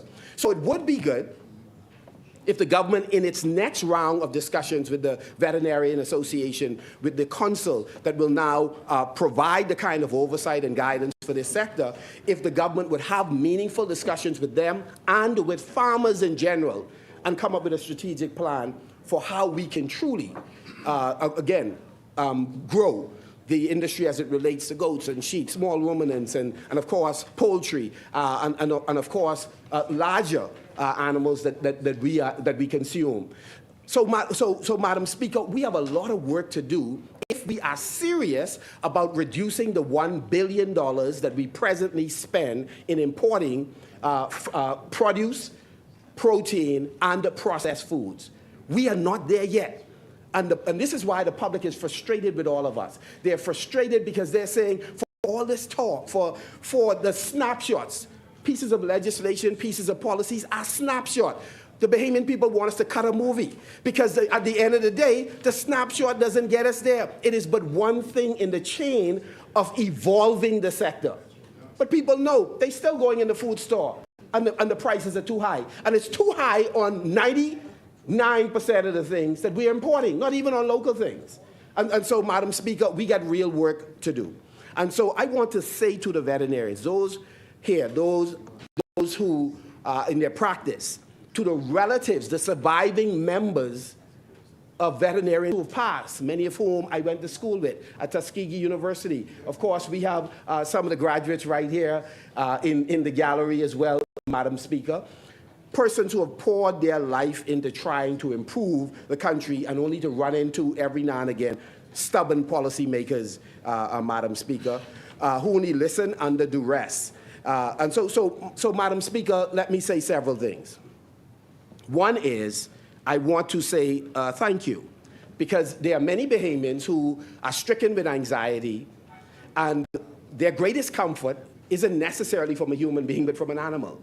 And you are the ones who care for those animals, who sensitize the public to the value of animals in the healing process for children, for persons who are visually impaired, for persons who have animals as companions, members of their family. And so we are appreciative of the education process that you have engaged in. Tourism is but one bad decision away from us having a disaster because of us importing an animal prematurely where we haven't given the animal enough time in the foreign jurisdiction to grow at a certain age so that whatever diseases they may have can represent itself.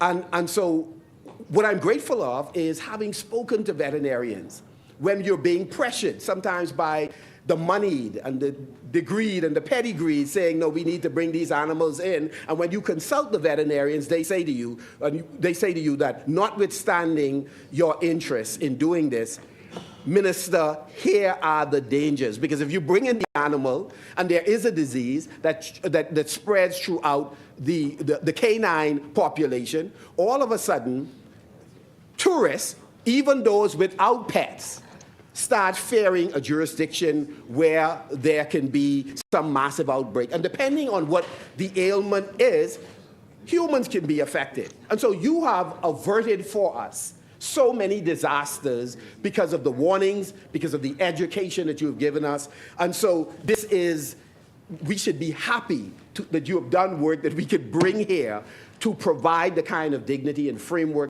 you need as professionals. And so I join with my colleagues, again, in supporting this bill, but to say to you, the long-suffering, thank you very much for the work you do in terms of caring for pets, for companions to persons who hurt in this society, whether they be children, whether they be the persons who are visually impaired, whether it be persons who are battling anxiety. Thank you for the work you do with farmers. Now, there are a few farmers who've given, a few of you whose face I know, tremendous difficulty when you've tried to provide guidance for them. You end up on social media getting beat to pieces verbally. But you have stayed the course and you've continued to give the best possible advice.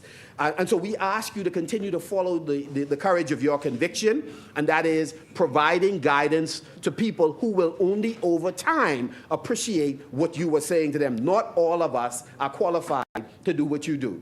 And a Google and do-it-yourself video is not going to get us to the finish line. You understand that. Thank you for educating us to humble ourselves and follow the advice that you have given. And then, of course, we want to say a special thanks to all of the entrepreneurs in the farming community who appreciate that there's a lot more work to do. Let me say one thing that I would say to the Minister of Agriculture, who I have the benefit of having a very good relationship with. He's in as hard head as his predecessor, but I do appreciate his predecessor as well, because we generally have very civil and cordial conversations. And as he knows, I've tried to depoliticize the agriculture sector. But Minister, one of the things that is absolutely critical is the integration of solarization or renewables in the farming community, particularly as it relates to livestock. You have a number of farmers right now who have relatively large herds where they are slaughtering animals, as you know, miles and miles away from where there is electricity. This is why the National Slaughterhouse Program, which was approved under the Minister's administration, that is something that can be very helpful. And again, veterinarians and animal science can help you with it, but also to integrate renewable energy, because one of the problems is that they're slaughtering in remote locations and sometimes in residential areas because they lack power in those remote locations where they work. So imagine for a moment, and I'm thinking about some of your farmers in Abaco, pre-Dorian, who had sizable amount of pigs, for example, who did not have the right conditions under which they were growing these animals and slaughtering them.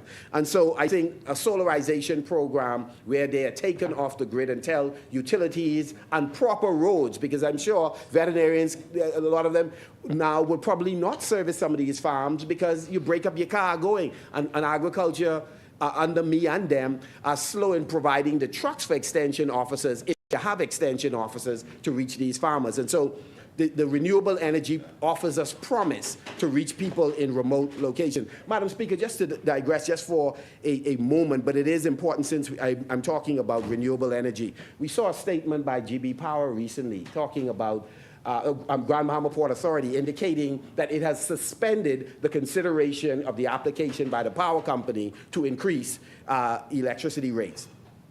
Madam Speaker, as we said and is carried by the news today, we agree that they should suspend the consideration of a 6.3% increase. That's why I say, Minister, solarization, renewables, these companies are like an albatross around the necks of Bahamians in many ways.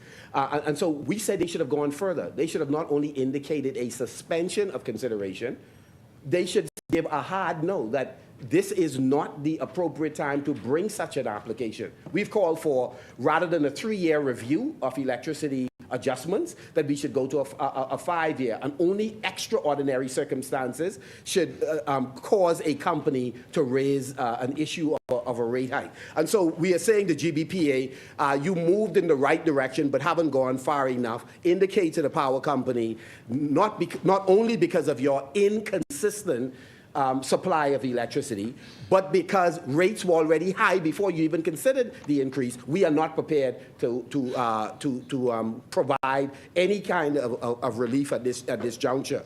And then, of course, the honorable member for Central and East Grand Bahama, Iram Lewis, Kwesi Thompson, and myself, we have met with the power company, we have met with IRCA, we have met with GBPA. Out of the abundance of caution, we met with both groups asserting that they are the regulators, and we've said to all of them with very well thought out explanations why we do not support an increase. IRCA has approved this administration's application before. Remember the glide path, Madam Speaker? And in Bamboo Town, Madam Speaker, your residents, they had a spike in the cost of electricity, Madam Speaker. But they continue to love you because you're a lovable person. But Madam Speaker, they are upset. They're upset because of the Davis-Sayers increase. Of course, they caused this because they canceled the hedge. But aside from that, Madam Speaker, if you recall, they applied for an increase in electricity in order to do some very specific things. One was they were going to use the glide strategy to get this money to pay back what we learned later was an illegal loan from the central government to BPL, which is not authorized under our law or constitution. But Madam Speaker, we have not been able to get an explanation on whether or not they repaid the bill. I think it's 110 million. We haven't gotten it. And, Madam Speaker, they made a solemn promise. The pastor left already. But they made a solemn promise in the sight of God and human beings that your rate would, in fact, go down, that the people in Bamboo Town would have less bills to pay, Madam Speaker, as a result of them inflicting, I think it's over a 12 or 13-month period, this high cost in the glide path. But, Madam Speaker, that program has ended. The loan, to the best of our knowledge, have not yet been repaid. They still haven't supplied Minister Campbell's livestock farmers with the infrastructure or renewables to help them. And, Madam Speaker, on top of all of that, our bills are not going down. And much like Grand Bahama Power Company, a member for Central and South Eleuthera, BPL has inconsistent supply of electricity. No, man, I love Marco City. Honestly, I would never, I ain't running from them. I love being there. Now, I do know you are trying to move out of Central and South. No, you're not, okay. Pardon. So let me just say this, Madam Speaker. The power bills are not going down in New Providence, but yet, if you live out east, in fact, if you live all over New Providence, we have inconsistent supply. And Madam Speaker, for the few moments I have left, what makes it even more damning is that BPL is in the process of a privatization that the public does not understand the formula being used by the government. We know that most of the privatization has not been competitive, no competitive bidding in very few sections. Maybe in a portion of the solarization in New Providence and the Family Island, but certainly not in the transmission and distribution contracts, certainly not in the generation component. That's the closely guarded secret. And I understand the profit margin for those in generation is substantially more than the persons in T&D. Madam Speaker, we are concerned. So as I think about the farmers in remote areas that need solarization, that need proper roads and infrastructure and light so that they can have a proper area and facilities for slaughtering animals as we grow our animal sector, I think about all Bahamians who today, one of the biggest costs to businesses and to Bahamians, especially the middle class, is the cost of energy. Madam Speaker, let me transition from that for a moment. And we really appreciate the veterinarians and the work that they have done, the animal scientists and the work they have done. And I speak on behalf of many farmers who say we are grateful for the guidance, for the visually impaired who are grateful to them, to those with anxiety whose pets have been nurtured and protected by them. We are grateful. Madam Speaker, I live in Grand Bahama. And, Madam Speaker, during the recent by-election, is the member, yes, missing again. Madam Speaker, the member for West Grand Bahama and Bibbidi. Madam Speaker, lots of promises were made to the people. And Madam Speaker, we ran a robust, that is we as in the Free National Movement ran a robust home repair program in East Grand Bahama, in West Grand Bahama. Yeah, they generally haven't reached east as well under this administration with the consistency of repairs that they promised. But that aside, Madam Speaker, I find it amazing the amount of contractors that call me regularly to complain about having not been paid having not been paid for the work that they've been doing with urban renewal. And it is my hope that the minister with responsibility for urban renewal can speak to the schedule of payments that people are hoping would come, and those who actually had housing contracts and again have not been paid. Many Bahamians, Madam Speaker, are waiting for the government to pay these simple bills so that they could feed their families. Instead, if they can't afford the newspaper, they have to pick up the newspaper to hear speculations about the secret settlements for persons who this government would have paid funds to because they either took the former administration to court for some matter, maybe being shifted out of their substantive responsibility to some other area, or in some cases, they didn't even take the government to court. They just whispered it to a colleague in the Progressive Liberal Party, and then a settlement was granted. So while these multi-million-dollar settlements, and we presume it's multi-million, if it's not, we just ask you to lay the documents on the table. While that is being done, vendors, contractors are not being paid. And so, Madam Speaker, as we come to, again, in a collaborative way, support the Veterinarian Medicine Bill 2024, and most importantly, to salute the practitioners that are responsible for us being here. Madam Speaker, I also just wanted to raise those other issues. Many Bahamians are hurting in multiple ways. We have a powerful platform and authority to improve the quality of their life. I urge members of the government to move with a sense of urgency in addressing their issues. With those few words, Madam Speaker, let me say Marco City, and of course the opposition, supports the veterinarian bill. Salute the practitioners in the private sector and in the public sector who continue to work for the transformation of our farming sector, but transformation of healthcare in the Bahamas, whether it is animal health, which also impacts human health. And we say this is a step in the right direction, but the government should not rest on its laurels, because at the end of the day, this is a snapshot. Bahamians want us to cut a movie. Marco City rests.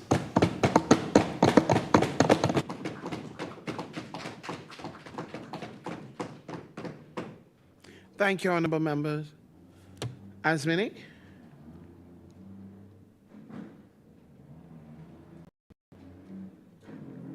The chair recognizes the honorable member for Nassau Village.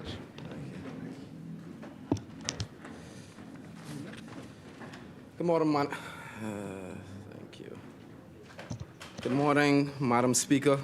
Today I rise in this honorable house on behalf of the constituents of the great constituency of Nassau Village. And I continue to rise on their behalf because of the confidence that they have reposed in me to advocate for their wants and needs and their resources that they continuously ask for. Madam Speaker, before I begin, and in a fashion that I always do, I always refer to constituency matters, right? So I would like to start off by thanking the Deputy Prime Minister who visited the constituency last week, Thursday, to speak on entrepreneurship in their constituency. Madam Speaker, when I became the Member of Parliament, I was determined to have a paradigm shift within my constituency. Nassau Village is predominantly a residential area, but there are budding entrepreneurs who wish to get a piece of the tourism pie and who wish to shift their fortunes. So I invited the Deputy Prime Minister to attend our constituency meeting and be the focal and primary speaker to speak on entrepreneurships in the country. And they are now raving. They are now excited about the opportunities. They cannot believe the amount of tourists who are now visiting the country and the fact that they have a chance to benefit from that all the way in the constituency of Nassau Village. And I thank him for coming on my behalf and also on my request. Madam Speaker, I also had the opportunity to visit the Golden Gates constituency, PLP branch constituency meeting, and also the Seabreeze branch PLP constituency meeting. Madam Speaker, there was one thing that I learned. Compliments go a long way. Compliments make it happen. So I'd like to thank the Minister for Works for all of the initiatives that he has done in the constituency, but also to bring to his attention once again the entrance of Hope Gardens that really needs to be elevated. The constituents have repeatedly called and texted me, and I've assured them that he has been made aware, and he has assured me that he will look into the matter. Also for the streets of Gleniston Gardens, just off of Beatrice Avenue. But Madam Speaker, as we go into constituency matters, we have successfully installed a 20-foot safety net in the back of the newly created basketball, volleyball, and tennis court in the Soldier Road community, Red Land Acres. Now, this was installed to prevent the ball from going over the fence and destroying private property. So I'm sure that Ms. Ferguson is definitely pleased that that will no longer happen. Madam Speaker, one thing that I've pushed in my constituency was to have more youth involvement, especially from the PLP branch level. So we have actually created a PLP PYL Nassau Village branch in the constituency who will begin serving breakfast bi-weekly in the constituency non-stop. Madam Speaker, this is an initiative birthed by a young under 18-year-old Nassau villager and will be completely pushed forward, a young female, Miss Lanika Knowles, and I encourage her in her efforts and her aspirations. Madam Speaker, another thing that I would like to tote is the fact that we've installed approximately 100 solar panel lights. Now, during the most recent blackout, there were approximately 10 corners in the Gleniston Gardens area that still had light. And Mr. Bethel just wanted me to convey to you that the PLP government and his government continues to work, and these are the ingenious initiatives that he believes that we need to continue with as we move forward in our governance. Madam Speaker, it has been 1,112 days since we assumed office. That is from September 16th, when we won, to the 2nd of October. We have put Bahamians into homes. We have dialogue among unions. We have raised the minimum wage. We have done so many things that are lauded and should be lauded and should be touted. I listened in amazement this morning, Madam Speaker, when I heard the member for Marco City say, this government only listens under duress. Madam Speaker, we can't forget the past. We cannot forget the past. It was July 1st, 2021, when the unions had to adjudicate and go to court to force the F&M government to have a conversation. So when we discuss listening under duress, we must be very careful in how we word and we frame these things, especially from a side that cannot lecture our side on good governance. Madam Speaker, again, to the crux of the matter, and I thank you for your indulgence. Well, you know, we got to crank sometime. Madam Speaker, I would like to lend my voice to the Veterinary Medicine Bill 2024, a critical piece of legislation that addresses the very foundation of animal health, public health, and our broader agricultural sector. Madam Speaker, this bill is yet another example of our government's steadfast commitment to fulfilling the promises outlined in our blueprint for change, including diversifying our economy and ensuring local agricultural production. Madam Speaker, if you were to analyze our blueprint for change, you would see that every single page has been touched in one way or one shape or form by our New Day government, Madam Speaker. We continue to push for the development of our beloved Bahama land. Madam Speaker, when we came into office, we pledged to modernize and strengthen the regulatory frameworks that impact our nation's well-being, from healthcare and education to infrastructure, Madam Speaker. And as we see here today, veterinarian services. The Veterinary Medicine Bill represents the culmination of our government's promise to safeguard not just citizens, but the animals that sustain livelihoods, bring comfort to our homes, and play a vital role in our national economy. Madam Speaker, as we turn our attention to the contents of the Veterinarian Bill, it is important to understand the key aspects of this comprehensive legislation and how it will bring much needed structure and reform to the veterinarian profession in the Bahamas. Madam Speaker, at the heart of this bill is the establishment of the Bahamas Veterinarian Council. This council will serve as the regulatory body responsible for overseeing all aspects of veterinarian practice in our nation. The bill details the council's incorporation, membership, functions, duties, and powers. This body will be tasked with ensuring that only qualified individuals are licensed to practice veterinarian medicine, whether they are Bahamian professionals or foreign veterinarians seeking temporary registration. In addition to its regulatory role, the Council will have the authority to investigate any cases of unregistered practice, ensuring that illegal or unethical actions do not compromise the health of our animals or the integrity of our veterinarian profession. Madam Speaker, we could give the example of a person posing as a veterinarian who administers incorrect or bunk treatments to livestock, causing financial losses to our farmer. Under this bill, Madam Speaker, such incidents would be minimized due to the strict licensing and registration requirements. The Council would have the authority to enforce these regulations, ensuring only licensed professionals can offer veterinarian services. Madam Speaker, the bill also empowers the Council to search premises where unregistered veterinarian practices is suspected. This, Madam Speaker, is critical in maintaining public trust in the services that our veterinarians provide. Madam Speaker, this section of the bill outlines the qualification and registration processes for both veterinarians and veterinarian paraprofessionals.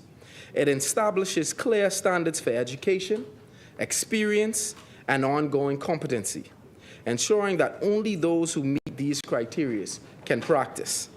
The bill also accounts for temporary registration for foreign veterinarians, allowing us to bring in necessary expertise when needed, but always with a clear framework of regulations.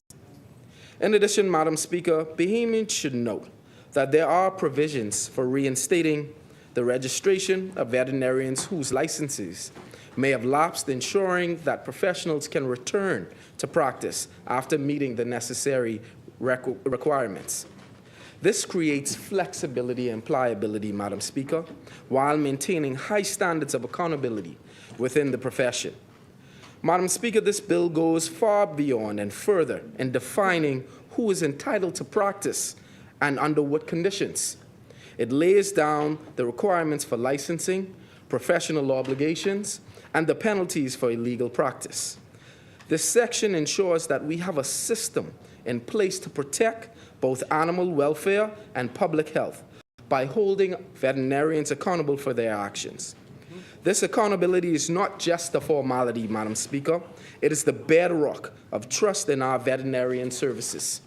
By regulating who is entitled to practice, we are protecting farmers, pet owners, and the broader public from unqualified practitioners who could cause harm through negligence or incompetence. The penalties outlined for illegal practice are clear and concise. They act as a deterrent, ensuring that anyone who seeks to operate outside of the law will be met with serious consequences. Madam Speaker, I would like to take a moment to highlight an essential part of the bill, the regulation of the foreign veterinarian qualifications.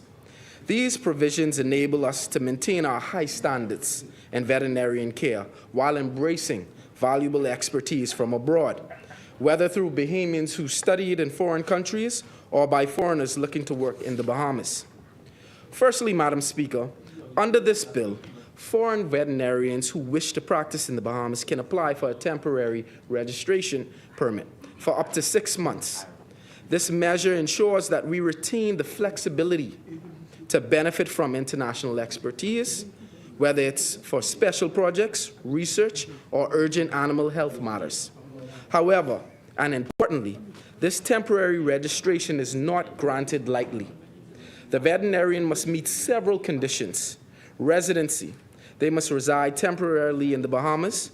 They must hold a recognized degree from an accredited veterinarian medicine college or agency, one that satisfies the criteria established by a National Accreditation and Equivalency Council under Section 15 of the bill. To ensure the highest standards, these veterinarians will not simply walk in and start practicing, Madam Speaker. Their qualifications and experience must be reviewed and approved by our Bahamas Veterinarian Council. The Council is tasked with confirming that individuals meet the necessary standards, protecting the integrity of our veterinarian services. Moreover, foreign veterinarians can only be registered if they are sponsored by a university, international organization, or other bodies approved by the minister. This ensures that these professionals are here for the defined and legitimate purposes that would have been specified, whether it be to be a research consultant or working on special projects of national importance. Madam Speaker, if you would allow me, let me give you a particular scenario. Imagine there's an outbreak of a rare livestock disease in our region, and local veterinarians were not in sufficient number to deal with this situation. Madam Speaker, in a case like this, the bill allows for us to quickly bring in foreign specialists temporarily to support and work alongside our own veterinarians. These foreign veterinarians can help manage the situation, provide expert advice, and conduct necessary research, all the while ensuring that we protect our agriculture and food supply. For Bahamian veterinarians who study abroad, Madam Speaker, this bill ensures that their qualifications are properly evaluated and accredited before they are allowed to practice. This guarantees that all practitioners, whether locally or internationally educated, meet the same rigorous standard. Finally, Madam Speaker, as we delve even deeper into the bill, Part 5 of the bill addresses the financial provisions necessary for the Council to function effectively. It sets out the process for funding, annual estimates, accounts, and auditing, ensuring that the Council operates with transparency and accountability. This is vital to ensuring that the Council has the needed resources to fulfill its duties without burdening the public purse. Madam Speaker, as we consider the vital contents of the Veterinarian Medicine Bill 2024, it is also critical that we reflect on the risk of not taking this particular bill seriously. The world has already witnessed the devastating effects of one global pandemic, which may very well inform how we perceive the next pandemic that, speculators have believed and speculated that the next one will emanate from animals. The truth is, we do not know for sure where the next threat might come from, but what we do know is that zoonotic diseases, those that can spread from animals to human, I pronounced it right? Pose a significant and growing risk. By professionalizing and regulating the veterinarian field through this bill, we are not only protecting animal health, but also safeguarding public health. We cannot afford to leave our animal populations unregulated, as this increases the chances of dangerous outbreaks, potentially leading to another global health crisis. Diseases like avian flu, influenza, which has recently led to food shortages in places like Louisiana and Texas, serve as a stark reminder of what can possibly happen when veterinarian oversight is lacking. Madam Speaker, if we do not strengthen our veterinarian infrastructure now, we may find ourselves ill-prepared to manage outbreaks that affect not only our animals, but also our food supply. This bill is a preventative measure. It is a proactive measure, ensuring that our food security is not jeopardized by diseases that could otherwise be controlled with proper veterinarian intervention. The cost of inaction, Madam Speaker, is simply too high, one that the constituency of Nassau Village will not accept. We must act now to professionalize this essential field and protect the Bahamas from future crises, whether they affect our health or our food supply or our economy. Madam Speaker, this bill goes far beyond regulating a profession. It ensures that we are protecting the public's trust in the veterinarian services we depend on, while simultaneously upholding the health and welfare of animal population. Today's debate on this bill is about fulfilling the commitment we made to the Bahamian people, a commitment to raising the standard of professional accountability, economic productivity, and public health. As we prepare to pass this bill, Madam Speaker, let us recognize that we are doing far more than just setting policies for veterinarians.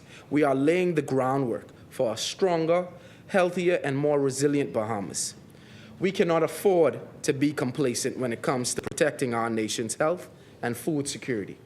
Let us act now, and pass this bill to ensure that the Bahamas is well prepared for whatever challenges may lie ahead. Madam Speaker, the constituency of Nassau Village supports this bill. And rest.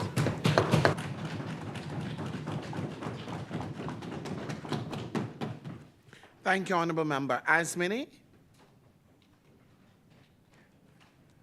The chair recognizes the Honourable Member for Marathon.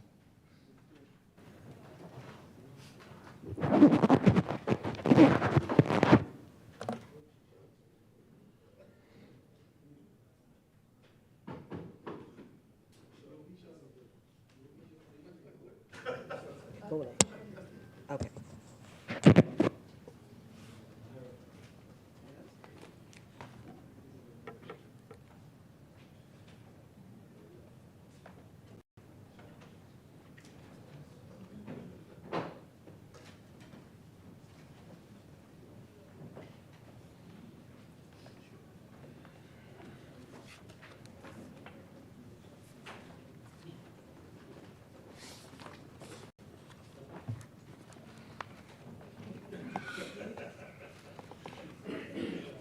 Madam Speaker, good afternoon, parliamentarians, to our guests who are in the gallery.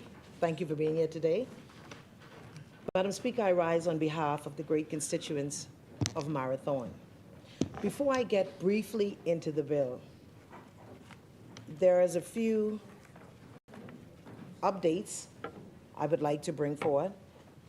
I would like to extend condolences to Louise Angela Thompson of Windsor Street. I would like to extend condolences to her son and her extended family on her passing. I would also like to extend condolences to Captain Drew Edwards, who was a resident of Marathon. He was a pilot. I would also like to extend condolences to the family of the late Julia May Jones. She is the first lady, or was the first lady, of the Annex Baptist Church.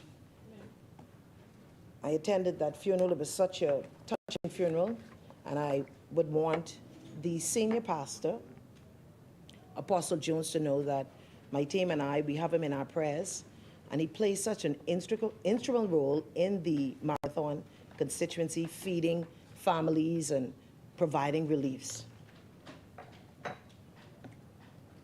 Also, I'd like to extend condolences to the family of the late Audric Clifton Williams of Regency Park. His father is a former police officer. We'd like to extend condolences to his family on his loss, and also condolences extended to the family of Tania Raquel Adderley from Regency Park. Well, Madam Speaker, I would say that death knocks on the door, and it seems sometimes so often. And so we want the family to know, and the families to know, that they are in our prayers. And on a brighter side, I would like to say happy birthday to Mr. William Higgs from Poland 5, who's the owner of Sandy's. So on your younger years, Mr. Higgs, happy birthday to you. I know that you're watching. And certainly, Madam Speaker, on Friday past, we would have held a seniors brunch at the Pat's Senior Citizens Home that is located in Marathon. And so I would like to thank Patricia Moxie, who is the proprietor of that establishment. My team and I, we partnered with her, and we provided food, entertainment. It was so good with the senior citizens, not only those who are residents at that home, but also the able and mobile seniors who live in Marathon joined with them. And so it was a momentous occasion for them. They were able to win gifts and prizes. And I would also like to thank Mrs. Sharon Martin, who's the chairman of the ILO and also the advisor for urban renewal, who was the guest speaker. She had the seniors so engaged, and it was amazing how they could remember so much because she gave them gifts based on what they remembered, based on what she said. And so I thank Sharon for that. I would also like to thank the Marathon Urban Renewal team who came to assist in serving and organizing and putting that event together. And I cannot go without thanking Mr. Kerr, the owner of Spice Pot. He lives in Ari Cooper, which is Marathon. He has a restaurant and he provided the meals. It was nice Jamaican cuisine. And so it was great. We're thankful and grateful for him and his contributions. And Madam Speaker, I would also like to thank the participants of our professional makeup classes that is going on in the constituency, and it's for single mothers. And it's to provide them an entrepreneurial opportunity where they can open up their own business in doing professional makeup. So the classes are going on now, and they'll be awarded with a certificate of completion. They were also advised that on completion, that persons in my team would be assisting them in getting their business licenses so that they can move forward this as a venture, money-making venture for them. And the classes, we have another cohort that will start immediately after in November because there was so much people that signed up. And so we had to split it in 2 separate classes. Also, the Marathon Urban Renewal band practices are still going on. They're Tuesday and Thursday from 4 to 6 at Claridge Primary School. And at present, we have about 75 kids. And on Saturday, they will join with the overall Urban Renewal Band at Collins Avenue. And so for parents who have not signed up their kids, there is still spaces. Spaces never run out, not for the kids. And so we're asking you to sign your kids up for that. Also coming on October 19th, I would like residents, all seniors, adults, young children, everyone. We're having our Cancer Awareness Fun Run Walk in Marathon. There will be awards given out, 1st, 2nd, and 3rd place. And also we'll be starting at 7 a.m. on the Luadley Park. Shirts are free, and we also have hats that are free. So all are invited to attend this event.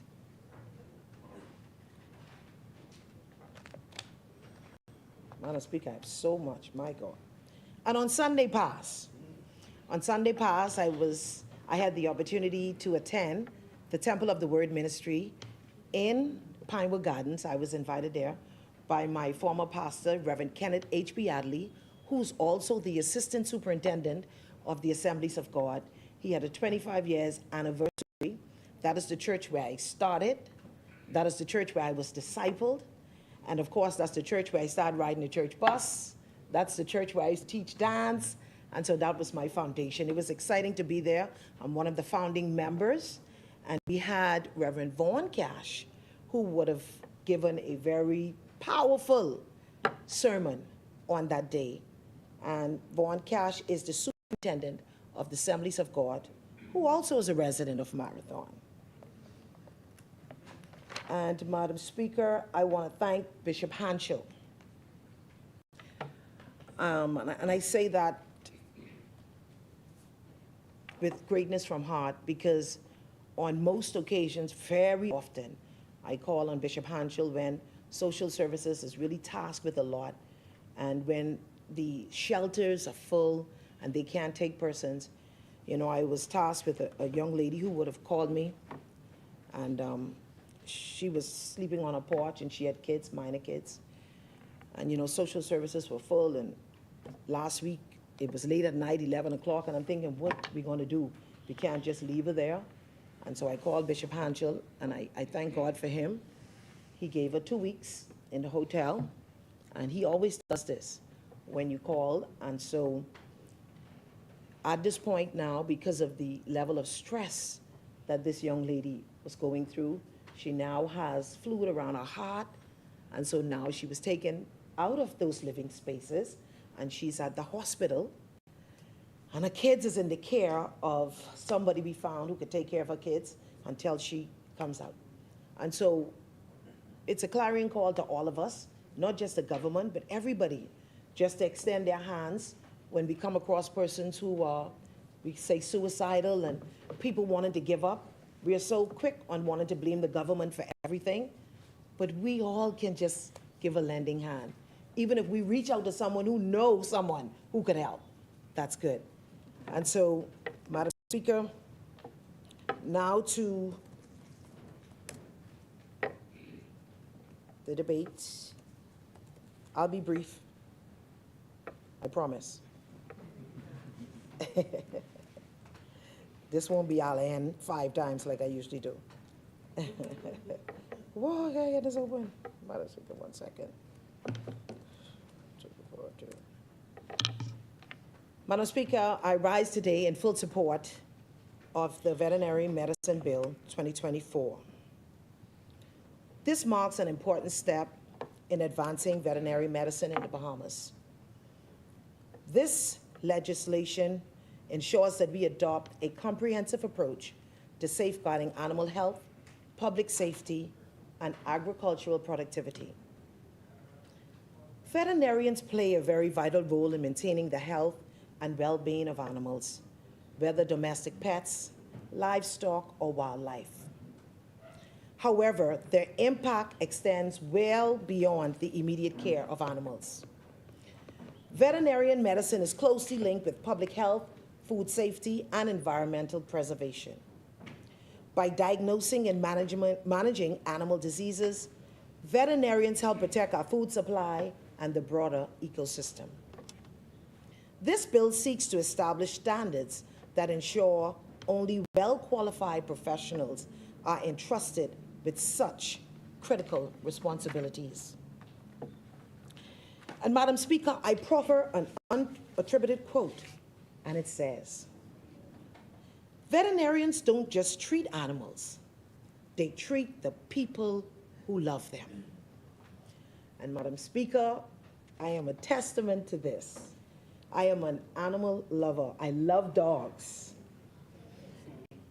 Vets are doctors for both pets and pet owners, caring not only for the health of animals, but oftentimes the emotional well-being of those caring for the animals.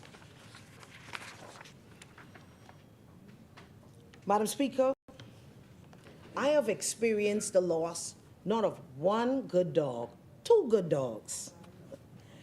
I had a Shih Tzu by the name of Sunflower. Why Sunflower? And the dog was black and white, because my daughter wanted to name Sunflower. I had that dog for a very long time. And I adopted that dog from the Humane Society. So in case you don't know, the Humane Society have a lot of dogs that you can adopt. Yes. The only thing that this dog never barked, never. The voice box was taken out by its previous owners. I thought that was so cruel. But I just loved the dog, so I got the dog anyhow. One day, as the usual pattern, I put the dog outside. And when I returned to get the dog, somebody stole my dog. That was so sad. So my daughter and I was up and down knocking on every door, and everybody thought like we were crazy, like, go away, nobody has your dog. And I would say, like, even 2 years after losing the dog, I was in the food store, and I saw this dog that this lady looked just like my dog. So I said, Sunflower, Sunflower. The lady looked at me. She said, my name is not Sunflower. I said, I'm talking to the dog. She said, excuse me? She said, excuse me?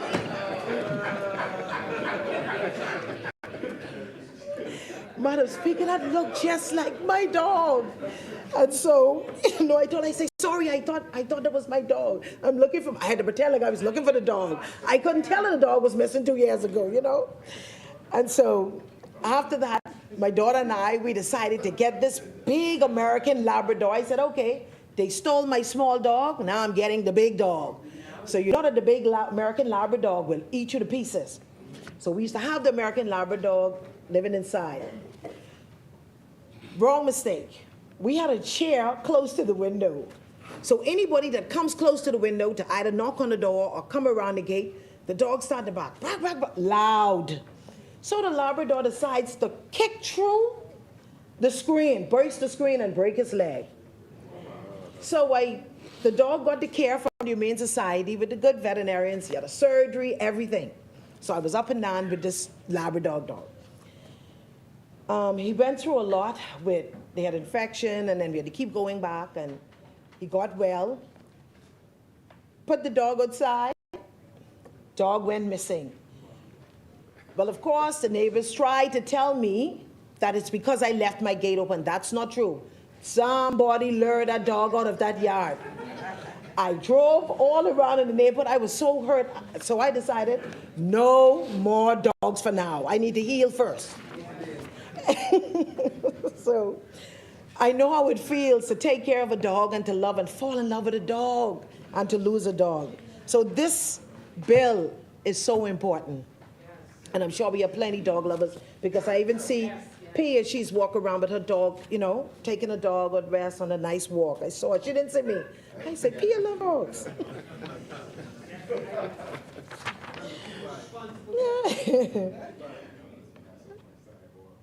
What do I do? That's number 2? Jesus Christ. What are you doing now? Okay. So, Madam Speaker, the Veterinarian Bill 2024 has many key factors, but I would focus on the Veterinarian Medicine Council. The Veterinarian Council would play a crucial role in maintaining the integrity of the veterinary profession and ensuring the health and welfare of animals and humans alike. It will have several key functions to ensure the successful management of veterinary medicine in the Bahamas. And I can say, Madam Speaker, failure to enact such a bill would be like allowing a masseuse to perform liposuctions and butt lifts. We sometimes call buttocks. And all I can say is, what a travesty. Because we have persons in the Bahamas administering medicines to dogs, and they don't have the right to do that. They're not even qualified. And for example, how fair would it be to me as an individual if I have a toothache and I decide to go, if I have a toothache and I go to Dr. Minnis for medical advice and prescription for my teeth? That would be so unfair to myself. So I would not do it to my dog. I would get a professional veterinarian. Madam Speaker, this profession ought to be respected like any other medical field, and the Davis administration is doing just that. Some of the key functions of the council: 1, regulation and oversight of the profession. The council would set and enforce standards for veterinarian practice, ensuring that professionals meet required qualifications and adhere to ethical guidelines.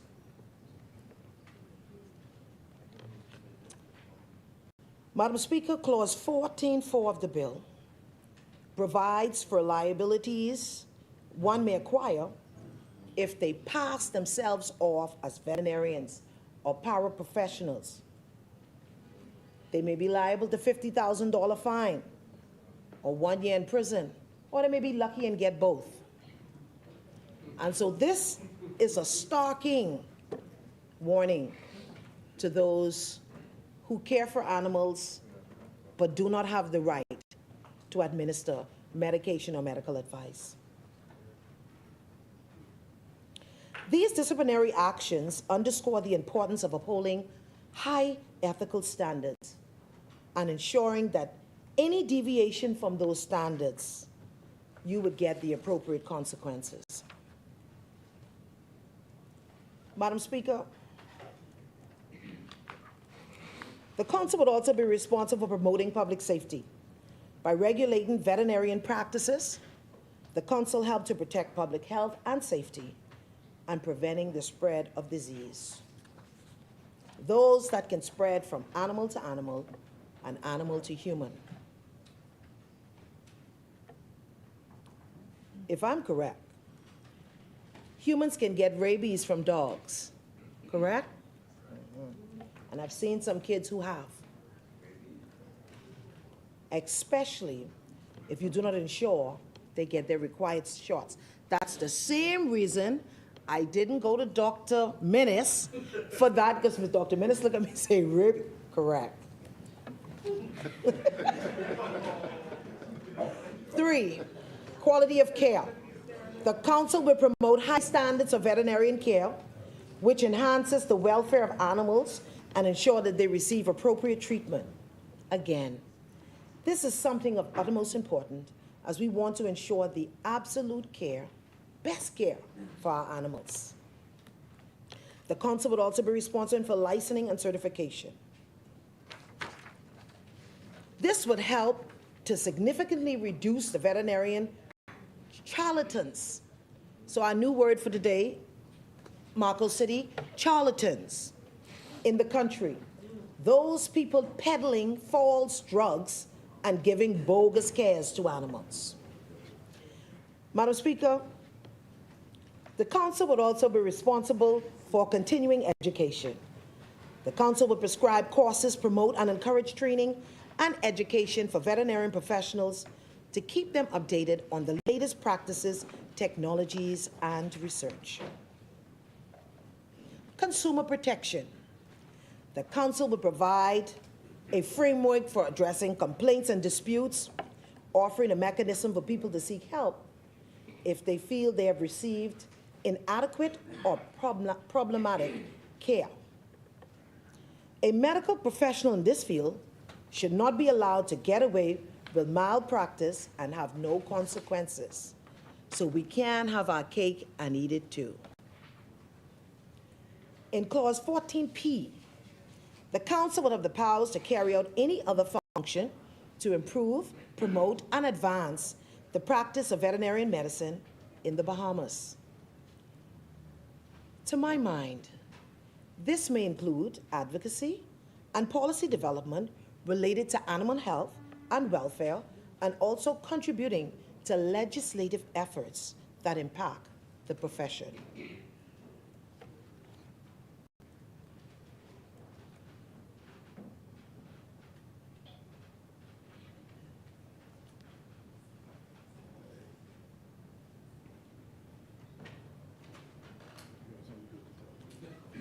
By laying this robust framework for regulatory oversight, we are creating a foundation that promotes accountability, ethical conduct, and excellence in veterinarian medicine. This will benefit not only the professionals within this industry, but also the Bahamian public who rely on the quality and integrity of veterinarian services. Madam Speaker, through this bill, we are making a strong statement. Veterinary medicine in the Bahamas must be held to the highest standards. By putting these measures in place, we are creating an industry that not only meets national needs, but also aligns with international standards. This will instill confidence in our local veterinarian services and ensure that Bahamians have access to the best possible care for all animals. Madam Speaker, the story of this administration has been one of laying the foundation for sustainable progress all across sectors of the Bahamian society. The veterinarian bill is yet another example of our commitment to building strong, forward-thinking institutions. This bill is not just a legislative achievement. It is a critical part of our broader effort to modernize and elevate the standards of professions that impact public health, agriculture, and our environment. Throughout our tenure, we have focused on creating frameworks that prioritize accountability, transparency, and progress. This approach is reflected in this bill's comprehensive regulatory provisions, which ensure that veterinarian profession is well supported by a structure that encourages excellence while safeguarding the public interest. Madam Speaker, our administration has always placed great emphasis on creating opportunities for professional growth and development. And the veterinarian bill is no different. By mandating ongoing education and encouraging the development of veterinarian specialists, this bill helps to future-proof the profession, ensuring that our veterinarians can respond to new challenges and innovations in the veterinarian science. Madam Speaker, in closing, this bill is another chapter in the story of our administration's commitment in building a better Bahamas, one that values the expertise of its professional, protects public health, and ensures that we are always prepared for the future. The foundations we lay today will serve as pillars of strength for the generations to come. And I am confident that with this bill, we are securing the future of the veterinarian medicine in the Bahamas. And Madam Speaker, Marathon supports this bill. Yes. And before I go to address the good member for Marcos City, reference to individuals who you allege are owed, all persons will be paid, so you can translate that information. If they're watching, you will be paid. Nobody's going to be unpaid. We're not picking sides, PLP and F&M. So that part, no, they will be paid. Thank you.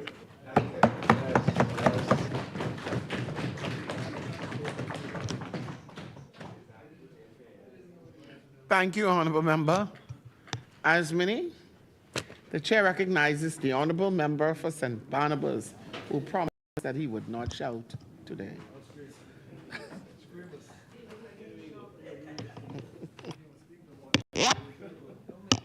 Madam Speaker,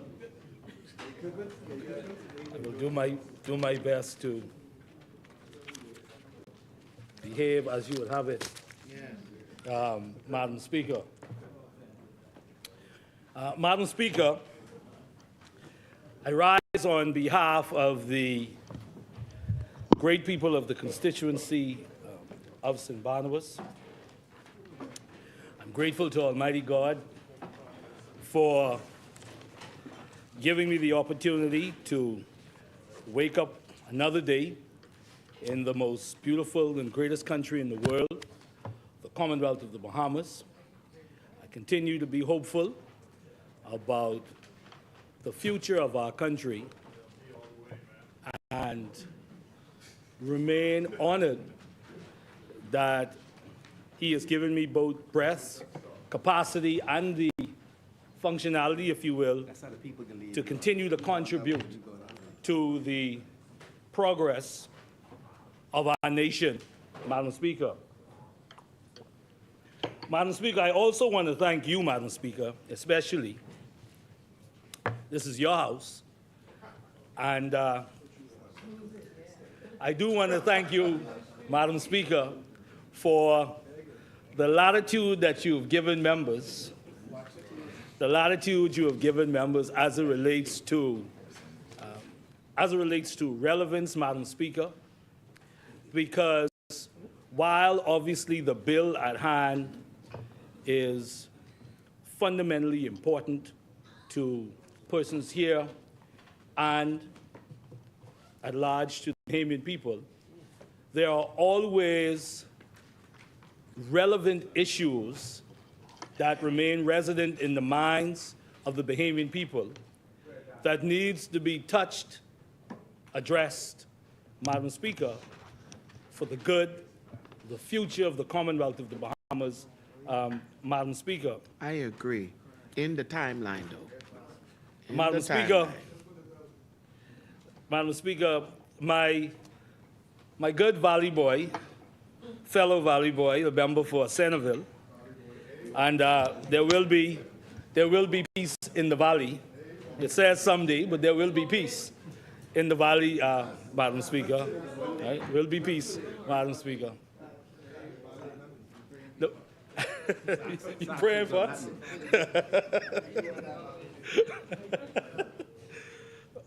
Madam Speaker,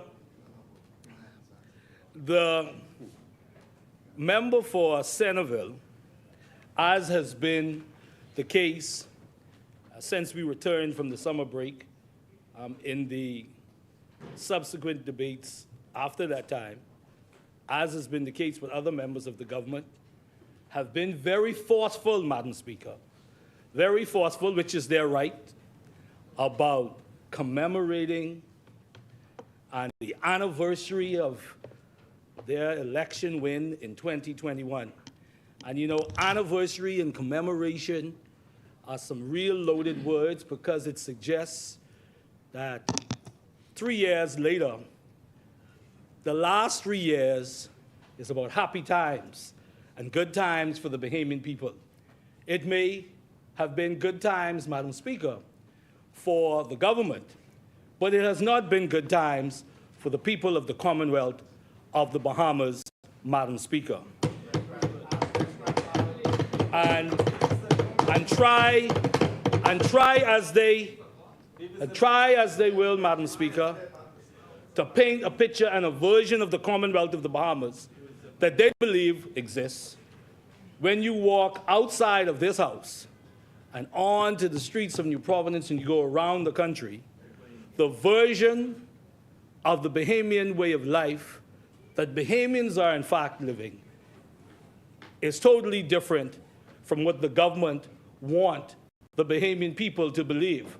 And as crazy and as outlandish as it sounds, it's like they seem to forget it's the Bahamian people that have lived under 3 years of this government, Madam Speaker. The chair recognizes the honorable member for Vauxhall. But pardon me, didn't you just say this is the most beautiful country in the world? Didn't you say that a few minutes ago? I thought I just wanted to hear, you know. That's why I said PLP all the way, man. Yeah, no problem, Madam Speaker. Madam Speaker, the beauty of our country and its greatness is separate from what this government is doing to the people of the Commonwealth of the Bahamas as we speak. I do not say this is the worst place in the world. The Bahamian people are dealing with very tough times, Madam Speaker. The member for Exuma was saying recently in the papers say that you can't let the F&M back in, Madam Speaker. See you starting. That's what the member for Exuma said, Madam Speaker. Okay. Madam Speaker, but the Bahamian people are saying you can't let the PLP stay in, That's right. Madam Speaker. That's right, That's what they are saying, that they cannot afford for the PLP to stay in, Madam Speaker. Right? You hear this phrase about, and the member for Centerville said there's more to do. He said that there is more to do, Madam Speaker. More of what, Madam Speaker? More taxes that they've already put on the Bahamian people, more to do. So more taxes, more government fees, Madam Speaker, more failed promises to unions, Madam Speaker. What else? More, Madam Speaker, more increase in electricity, Madam Speaker. This is now, Madam Speaker, the third time. You've heard 3 times now from the government, electricity is going down. 3 times, Madam Speaker, electricity is going down. And it ain't gone down yet, Madam Speaker. But what is so ironic, Madam Speaker, that this is the government, Madam Speaker, that this is a government that, by virtue of not conducting the hedge, caused electricity to go up to 163%. That's fine. Well, I covering what Marco City covering. Yes. 163%, Madam Speaker. The chair recognizes the honourable member for 4%. What's the point of order? Just the truthfulness or otherwise of the hedge and why the prices are what. The hedge is not what you think it is or was. The hedge has no responsibility for the way prices are with power now. None. That is a falsehood. A good story being spun by the FNM, but a falsehood nonetheless. No, we don't believe it. Thank you, honourable member. Madam Speaker, Why they keep it all right there, you know? Don't do that. electricity bills went up by 163%. So imagine someone telling you, Madam Speaker, right, that they made decisions that caused their electricity bill to go up by 163%, and now they want to get credit. After having caused your bills to go up, they won't get credit for bringing it down. Exactly. That's amazing, Madam Speaker. Right, and they ain't going down yet. So you increase it to 163%, but you know now it's gone down to 140%, and now the government wants credit for that, Madam Speaker. But the Bahamian people continue, Madam Speaker. The Bahamian people, Madam Speaker, continue to see through that. Madam Speaker, as I turn to the bill, as I turn to the bill, Madam Speaker, You're cracking a joke about electricity. there is one last issue, Madam Speaker, and I know, Madam Speaker, a patriot like yourself, Madam Speaker, a patriot like yourself will fully appreciate this, Madam Speaker. Madam Speaker, I wish, Madam Speaker, that sometimes, if only for symbolism, Madam Speaker, if only for symbolism, that I could come to the middle of this floor on the green carpet to offer certain words, Madam Speaker, so that just through symbolism, my words on that particular issue as I'm about to speak would not be seen through the light and the vein of partisan politics, Madam Speaker, though being on either side does not mean that you cannot talk about the things that unite us as a country. But just on the symbolism, I wish I could stand there, Madam Speaker. Madam Speaker, we are now at 90 murders for the year, Madam Speaker. The Tribune this morning, dad shot dead with baby in his arms, Madam Speaker. Guardian, man shot dead while holding baby, Madam Speaker. 90 murders in the Commonwealth of the Bahamas. We should all be ashamed, Madam Speaker, that we have not, in any meaningful and adequate way, addressed the issue of crime in a fundamental way. And this government, Madam Speaker, as much as they try to avoid it and duck it, have a responsibility, Madam Speaker. The question, Madam Speaker, isn't should the government be responsible for a premeditated plan for somebody right now planning to go and kill somebody. It would be irresponsible for us, Madam Speaker.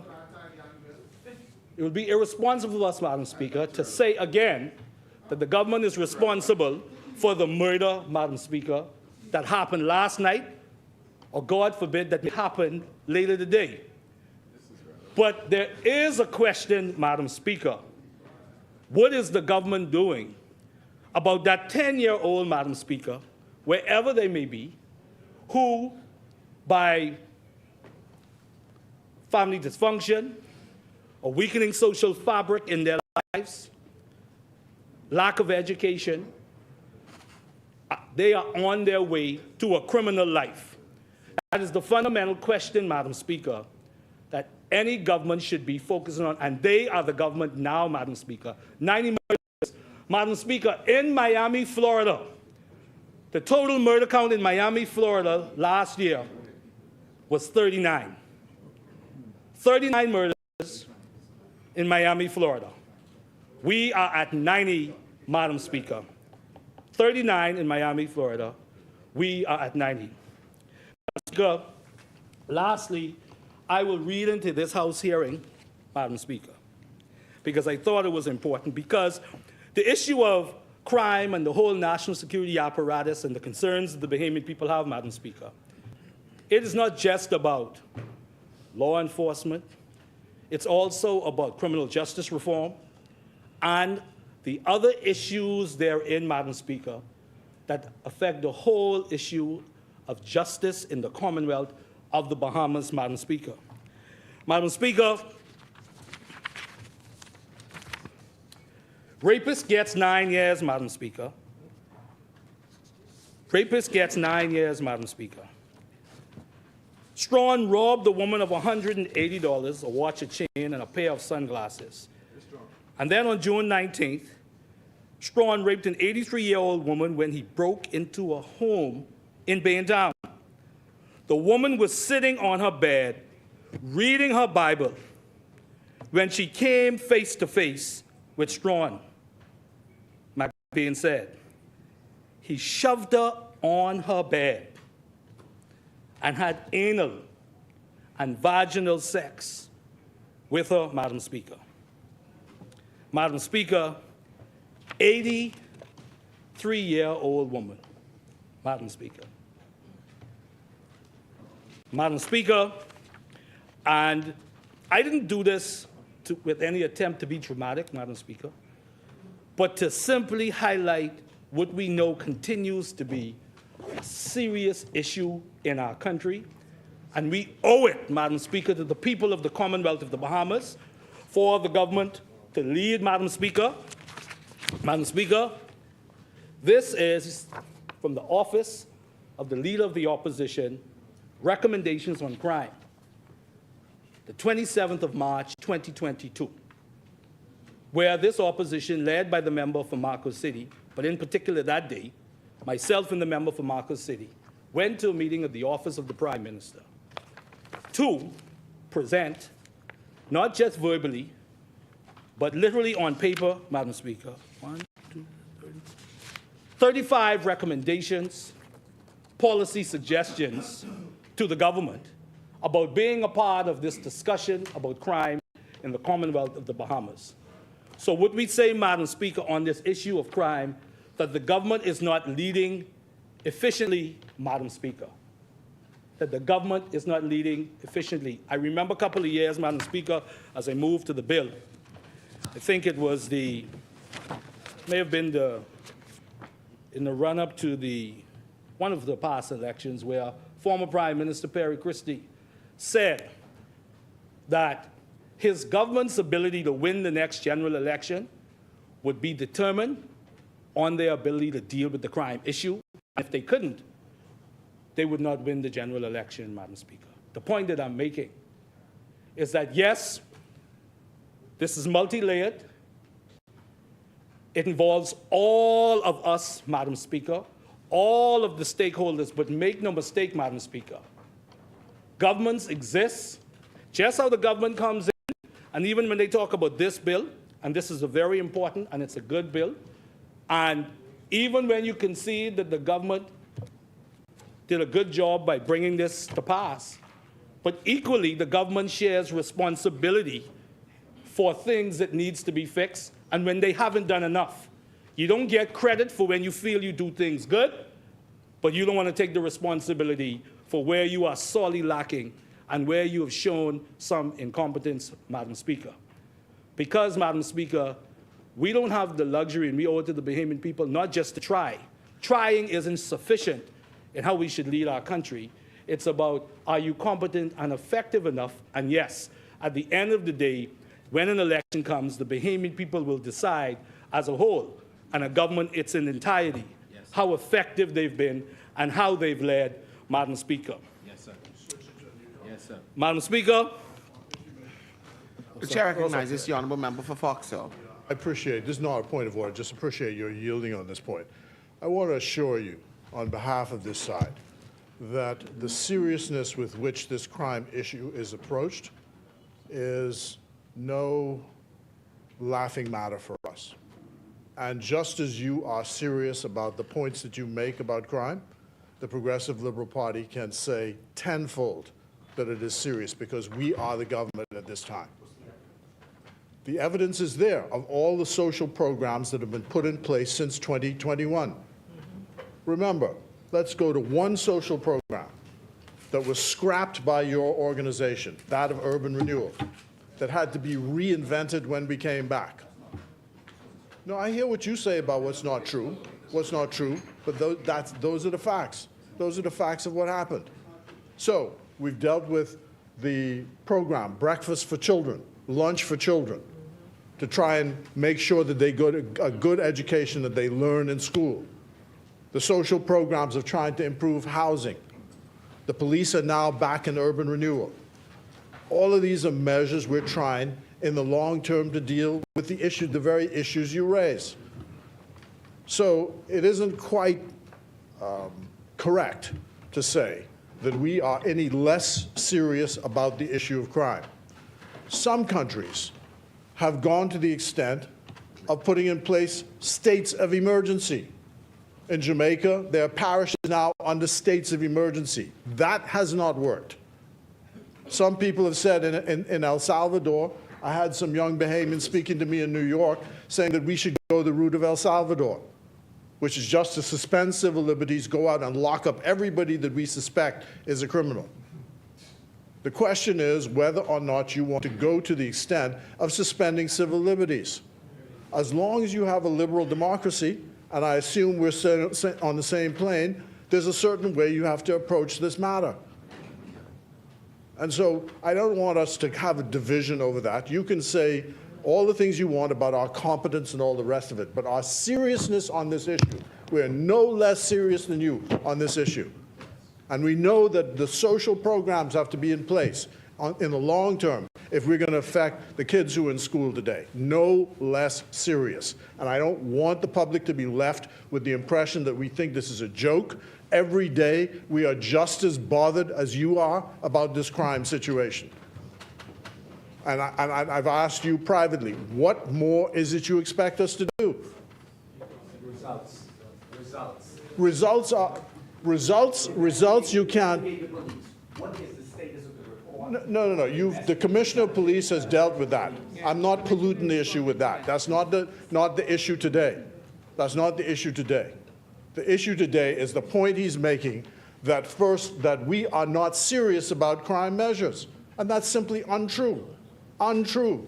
How can we, in this small society, how could we not be serious about crime issues when it affects all of us, all of our families, our friends who are dying, these young kids who should be living until they're 70 years of age, killing one another for what reason? We don't know what reason they're doing it.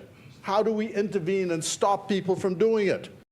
We think that the answer is a long-term solution by starting with the proper investment in the social programs and in education. We are doing that. We're trying to improve the housing problems. We're doing that. The chair recognizes the honourable member for Golden Gate. Madam Speaker, as we approach the 1 o'clock hour, I am requesting that we extend beyond the hour so that the member for St. Barnabas can complete his contribution. Thank you, honourable members.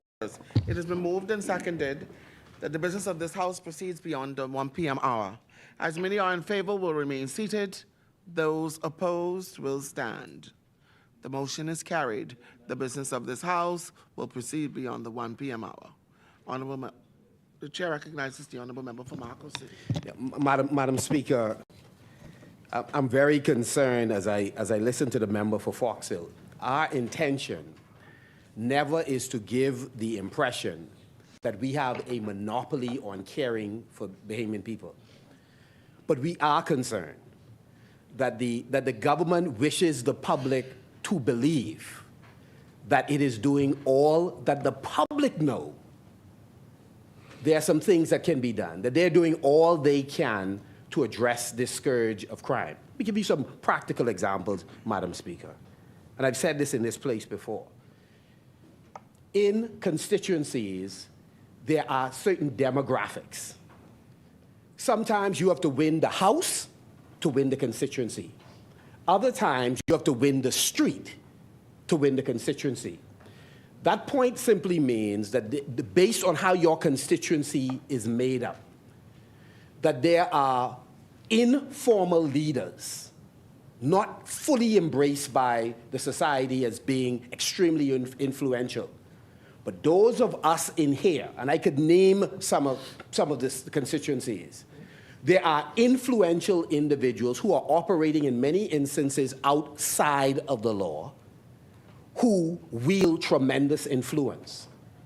If you have such a constituency, one, or if you have the authority as prime ministers and cabinets have, you can intervene in those constituencies by directly, and in some cases indirectly, addressing those influential elements in the community in order to work on disarming them, because not only are they armed, their soldiers are armed. They run often the drug trade, the flesh trade, the rent a gun, the sell a gun trade. So we could pretend coming in here as if we are unfamiliar with this. We are familiar.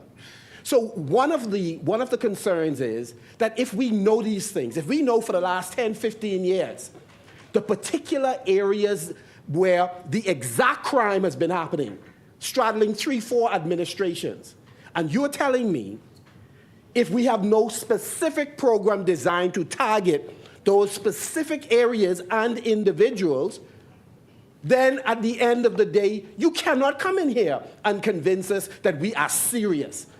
We have seen and felt the heavy-handedness of this government. This government knows when they are pursuing someone, and I can tell you some folks, they know how to pursue them.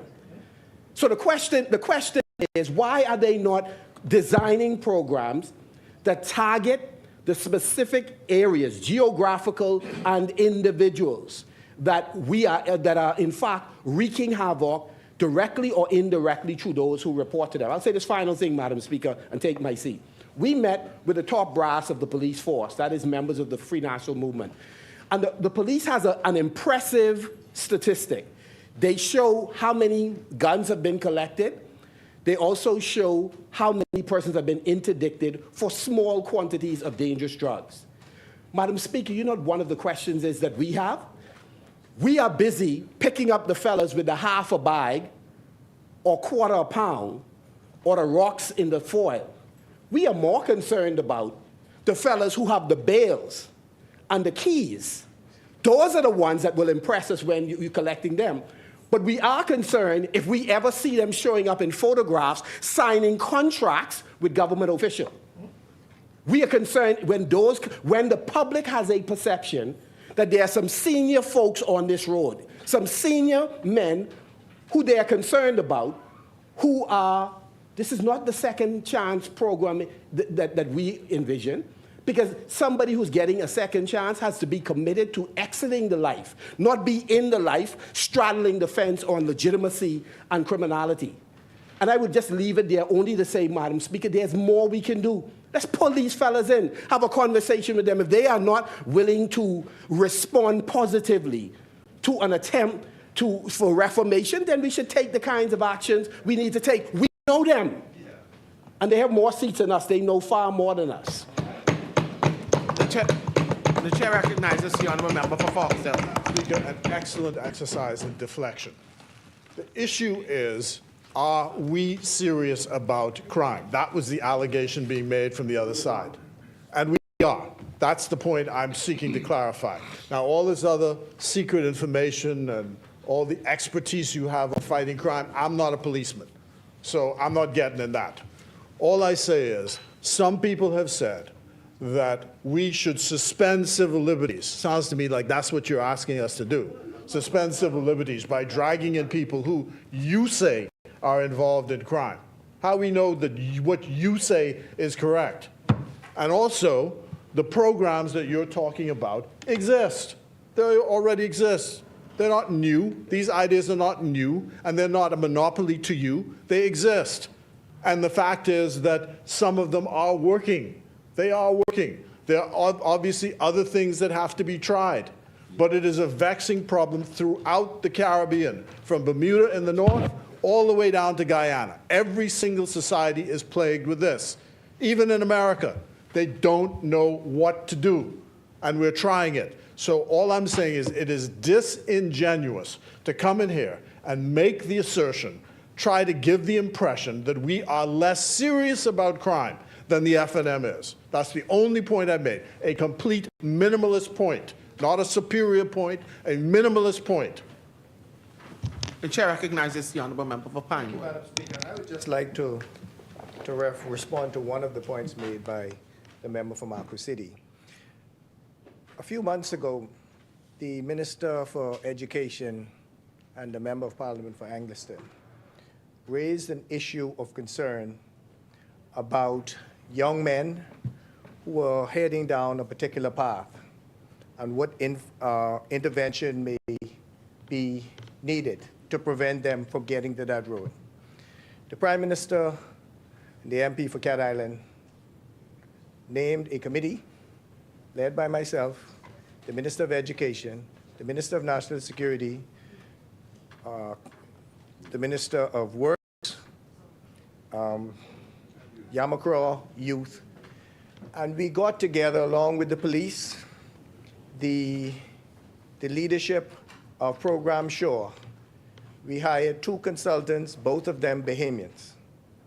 We attended 8 therapeutic schools in Utah with a view of putting together a program for at-risk youth, in particular young males. We have reports that have been given to us for cabinet consideration. We are as far along as the Ministry of Work rendering drawings for this therapeutic school, which is a version of Shore where you go to school in the day and you go home in the evening. This program would be a boarding school because what is found out from education is these kids spend 6 hours at school and go back into the same communities where for 18 hours they have this negative effect. So just to respond to that particular point of what the government may be doing, we have in our plans of one of our strategies is, because we notice, you hear on the news, alleged murderers are getting younger and younger, some 15 and 14. When that was raised, this is a multi-government agency approach to try deal with this scourge before these young men get to that path. Thank you, Madam Speaker. Thank you, honourable member. Thank you. Now you can talk about the dogs. Thank you, Madam Speaker. Madam Speaker, just to be clear, Madam Speaker, just to be clear. This word, this issue, the member for Foxhill brought up the word, are we serious? No, I'm saying your response. So your response to that word. The Bahamian people are asking about the government's priority, their seriousness as it relates to their priority.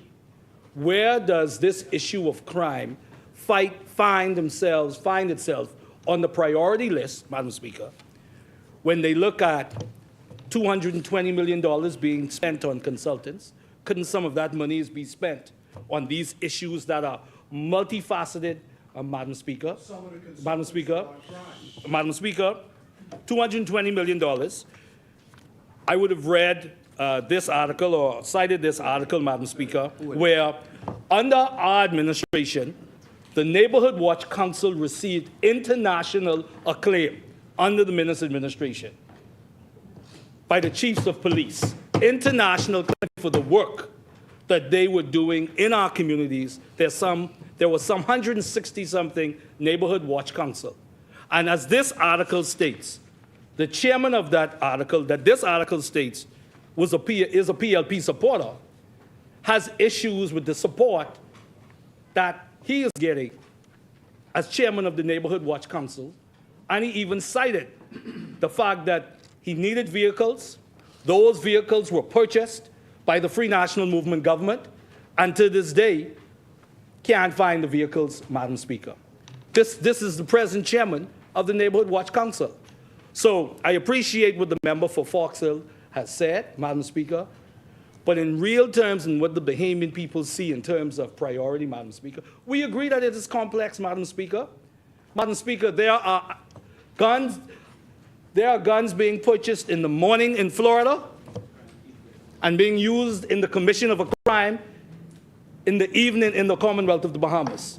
Another example of how deep this problem is. You could purchase a gun in Florida in the morning and it'd be used in the commission of a crime in the evening in the Commonwealth of the Bahamas. So we know that these issues related to crime are multifaceted, Madam Speaker.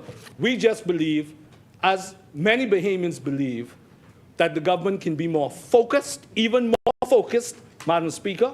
Not that those programs and different things don't add to it, but it needs to be more coherent in terms of our approach, and the government, we believe, should lead in that way, Madam Speaker. How could I stand here, any member of the opposition stand here and say, whether the member for Fox Hill or any other member, including the many friends we have on that side, don't care if somebody dies? We would never suggest that. What we are saying as it relates to governance and the impact on policy and how it impacts the lives of the Bahamian people, we believe that the government is not focused enough, not coherent enough on this issue, Madam Speaker. 90 murders in the Commonwealth of the Bahamas up to last night, Madam Speaker. The chair recognizes the honourable member for Fox Hill. This again is just, how have we ended up? We're supposed to be, yeah, right. I agree with you for once. We're supposed to be supporting the dogs, the cats, the horses, and all those animals today, right? Now we get deflected into this, Yes. which is, again, a very serious issue. Yes. And so, sorry? Yes. Support what? No. See, don't mistake my tone for anything, because you know quite well that I am able to say exactly what I want to say. So don't speak for me on that. No, I'm not challenged at all, believe me. Continue to test me and see if I'm challenged. But the point is, right? The point is, well, I'm saying words mean what they mean, right? Okay, so the point is that we should not get deflected into this. The only point we're seeking to answer is that you cannot, first of all, the government speaks on behalf of the Bahamian people, not the opposition. So to come in here and say Bahamians this and Bahamians that, okay, so that's number one. Number two, yeah, but he says the Bahamian people is what he says. The Bahamians are doing this, right? All right, secondly, you don't get out of joint over it. Secondly, the point is that there is no more seriousness on this side. Yeah, we are. That we are serious about this issue of crime, and you cannot argue, or we cannot argue and leave in the public domain that they are more serious than we are on crime. The best they could argue is that we're equally serious. Everybody knows the issues are complex, and they're being properly attacked by the Bahamas government. Thank you, honourable member. Now, about the dogs. Madam Speaker, just to clear up one thing, Madam Speaker, and I am careful not to challenge the member Fox Hill, for Fox Hill, as you know, he's been around a long time, but I will say, all of us speak on behalf of the Bahamian people, Madam Speaker. All of us speak on behalf of the Bahamian people. It's just the Bahamian people decide from day to day whose voices are echoing what they feel. And officially they do that on an election day. And we believe that even when that day comes, the Bahamian people will side with the Free National Movement as it relates to governing the Commonwealth of the Bahamas.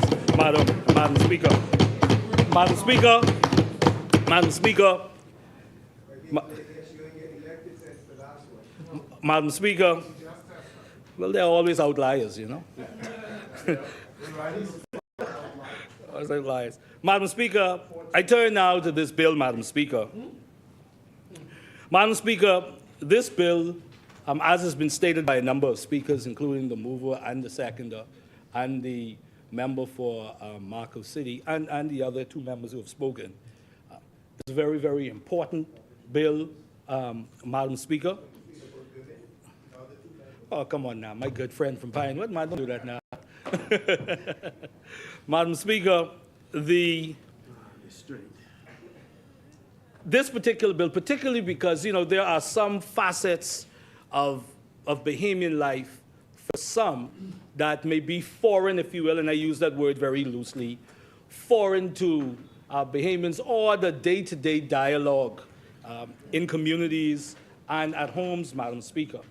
And so, Madam Speaker, this bill and this discussion today to the professionals who are here really gives us an opportunity to dispel the misconception that people may have related to veterinarians and their impact on the Commonwealth of the Bahamas, Madam Speaker.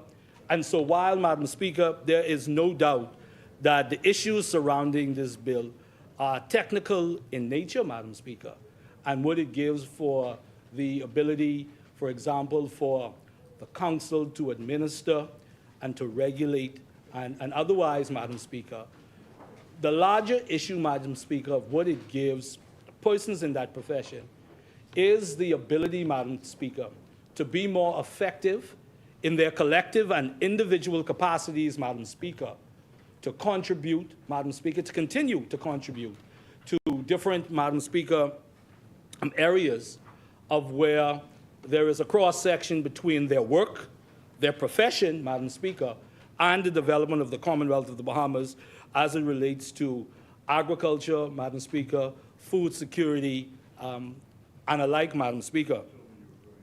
So, Madam Speaker, this bill, as it enhances the practice of veterinary science, Madam Speaker, as it deals with licensing applications, where it ensures also professional standards, Madam Speaker, and, of course, the establishment, Madam Speaker, of the Veterinarian Council, Madam Speaker. One of the things, Madam Speaker, and it was talked about, I believe, by the member for Nassau Village, who talked about the roles of veterinarian as it relates to infect animals and infectious diseases and so forth.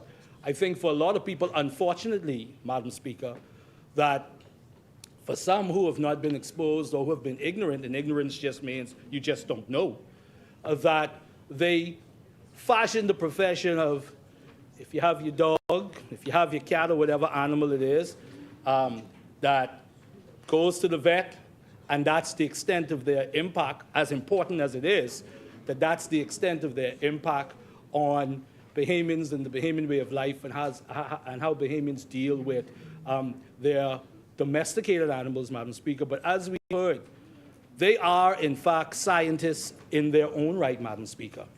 And this is so important that we recognize the efforts through legislation that really increases the functionality of an aspect of a profession and an industry, if you will, Madam Speaker, that needs to be supported. The member for Nassau Village talked about how, 60%, there's actually 60% of infectious diseases come through animals, Madam Speaker. And if we think about recently COVID, Madam Speaker, and so forth, where we heard about discussions about can you get COVID through animals and so forth, even though, from my understanding, that had a minimum effect. The point is, the work that they do, Madam Speaker, and their skill sets, and their technical abilities, and their scientific competencies, Madam Speaker, add, Madam Speaker, to a level of security, a level of regulation, Madam Speaker, that needs to be more secure, Madam Speaker, and needs to be even more regulated, Madam Speaker. Madam Speaker, the bill itself is self-explanatory, Madam Speaker.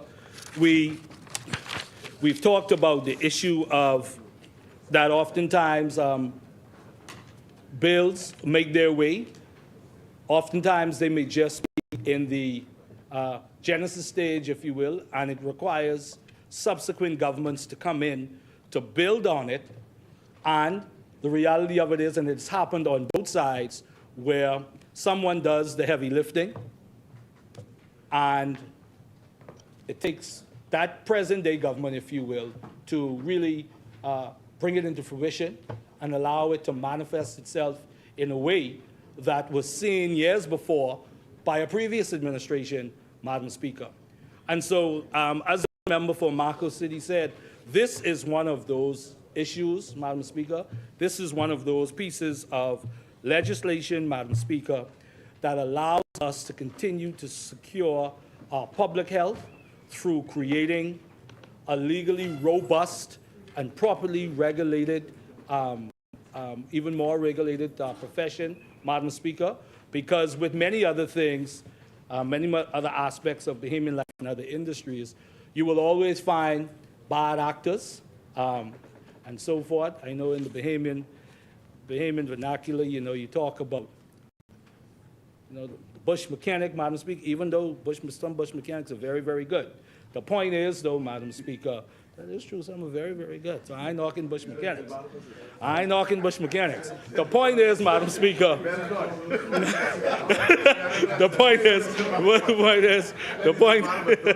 no, I did say, let me be clear, I am not knocking bush mechanics. The point that I'm making, Madam Speaker, that what this does, what this does, Madam Speaker, it also gives an opportunity for students and persons who are trying to pursue careers, Madam Speaker. The minute that they see this level of commitment, if you will, not only by professionals in the industry, but even as a country, to provide the framework where they can come back and work in an environment that allows the integrity of their profession to be solidified, Madam Speaker. Because not everybody, we don't want everybody to come back and just be in one profession, even though it's their right. We want to encourage, students to come back home and get involved in many aspects of Bahamian way of life, to start new industries, Madam Speaker. Madam Speaker, I recall when I was employed at Curzon International at that time, it was so heartwarming and so inspiring to see the amount of persons, because prior to Curzon having the largest open-air marine habitat in the world, the only place really where if you were interested in that kind of work was, and I know everybody can remember when you had the seafloor aquarium, right? When you had the seafloor aquarium. Yeah, I right, Madam Speaker? But since then, because of what Curzon is doing over there, many persons have come back home now, studied marine biology, and the things that actually they are doing over at Atlantis relative to marine biology. I mean, see it on National Geographic and many different shows. So it's just, I use that just as an analogy, another example, similar to what we're doing today in terms of the expansion and the solidifying, again, professions within the Commonwealth of the Bahamas just impacts so many things, Madam Speaker, and how we live. And while those of us, for example, who may be in frontline politics and so forth, gets a lot of the notoriety or even the glory, some would say, the truth is the real builders of our nation, are not just political leaders and not just civic leaders, but there are other persons just like these persons who are here today. And that's what makes our country great, that everybody is contributing to the development and further greatness of the Commonwealth of the Bahamas, Madam Speaker. And so as I close, I thank you so much. We thank you so much for what you continue to do and contribute to the Commonwealth of the Bahamas. And we pray and do hope that this piece of legislation today adds and assists you with what you're doing for for country and countrymen. Thank you very much, Madam Speaker. Thank you, Honorable Member. Asmini? Asmini? Member going next, two of them, and then opposition member two, government will be next, Madam Speaker. Okay, But so if they're not going to stand, that must mean they concluded. I was So the standing. opposition. I was standing. Okay. The chair recognizes the Honorable Member for Golden Gates. Madam Speaker, I move that the House to now suspend until 3:30, Okay. And and we will have a member from the government. Yes. From the government will take the floor? Yes, ma'am. Okay, thank you, Honorable Member. It has been moved and seconded that the business of this House be suspended until 3 p.m. As many that are in favor will remain seated. 3:30 p.m., sorry. As many are in favor will remain seated. Those opposed will stand. The motion is carried. The business of this House stands suspended until 3:30 p.m.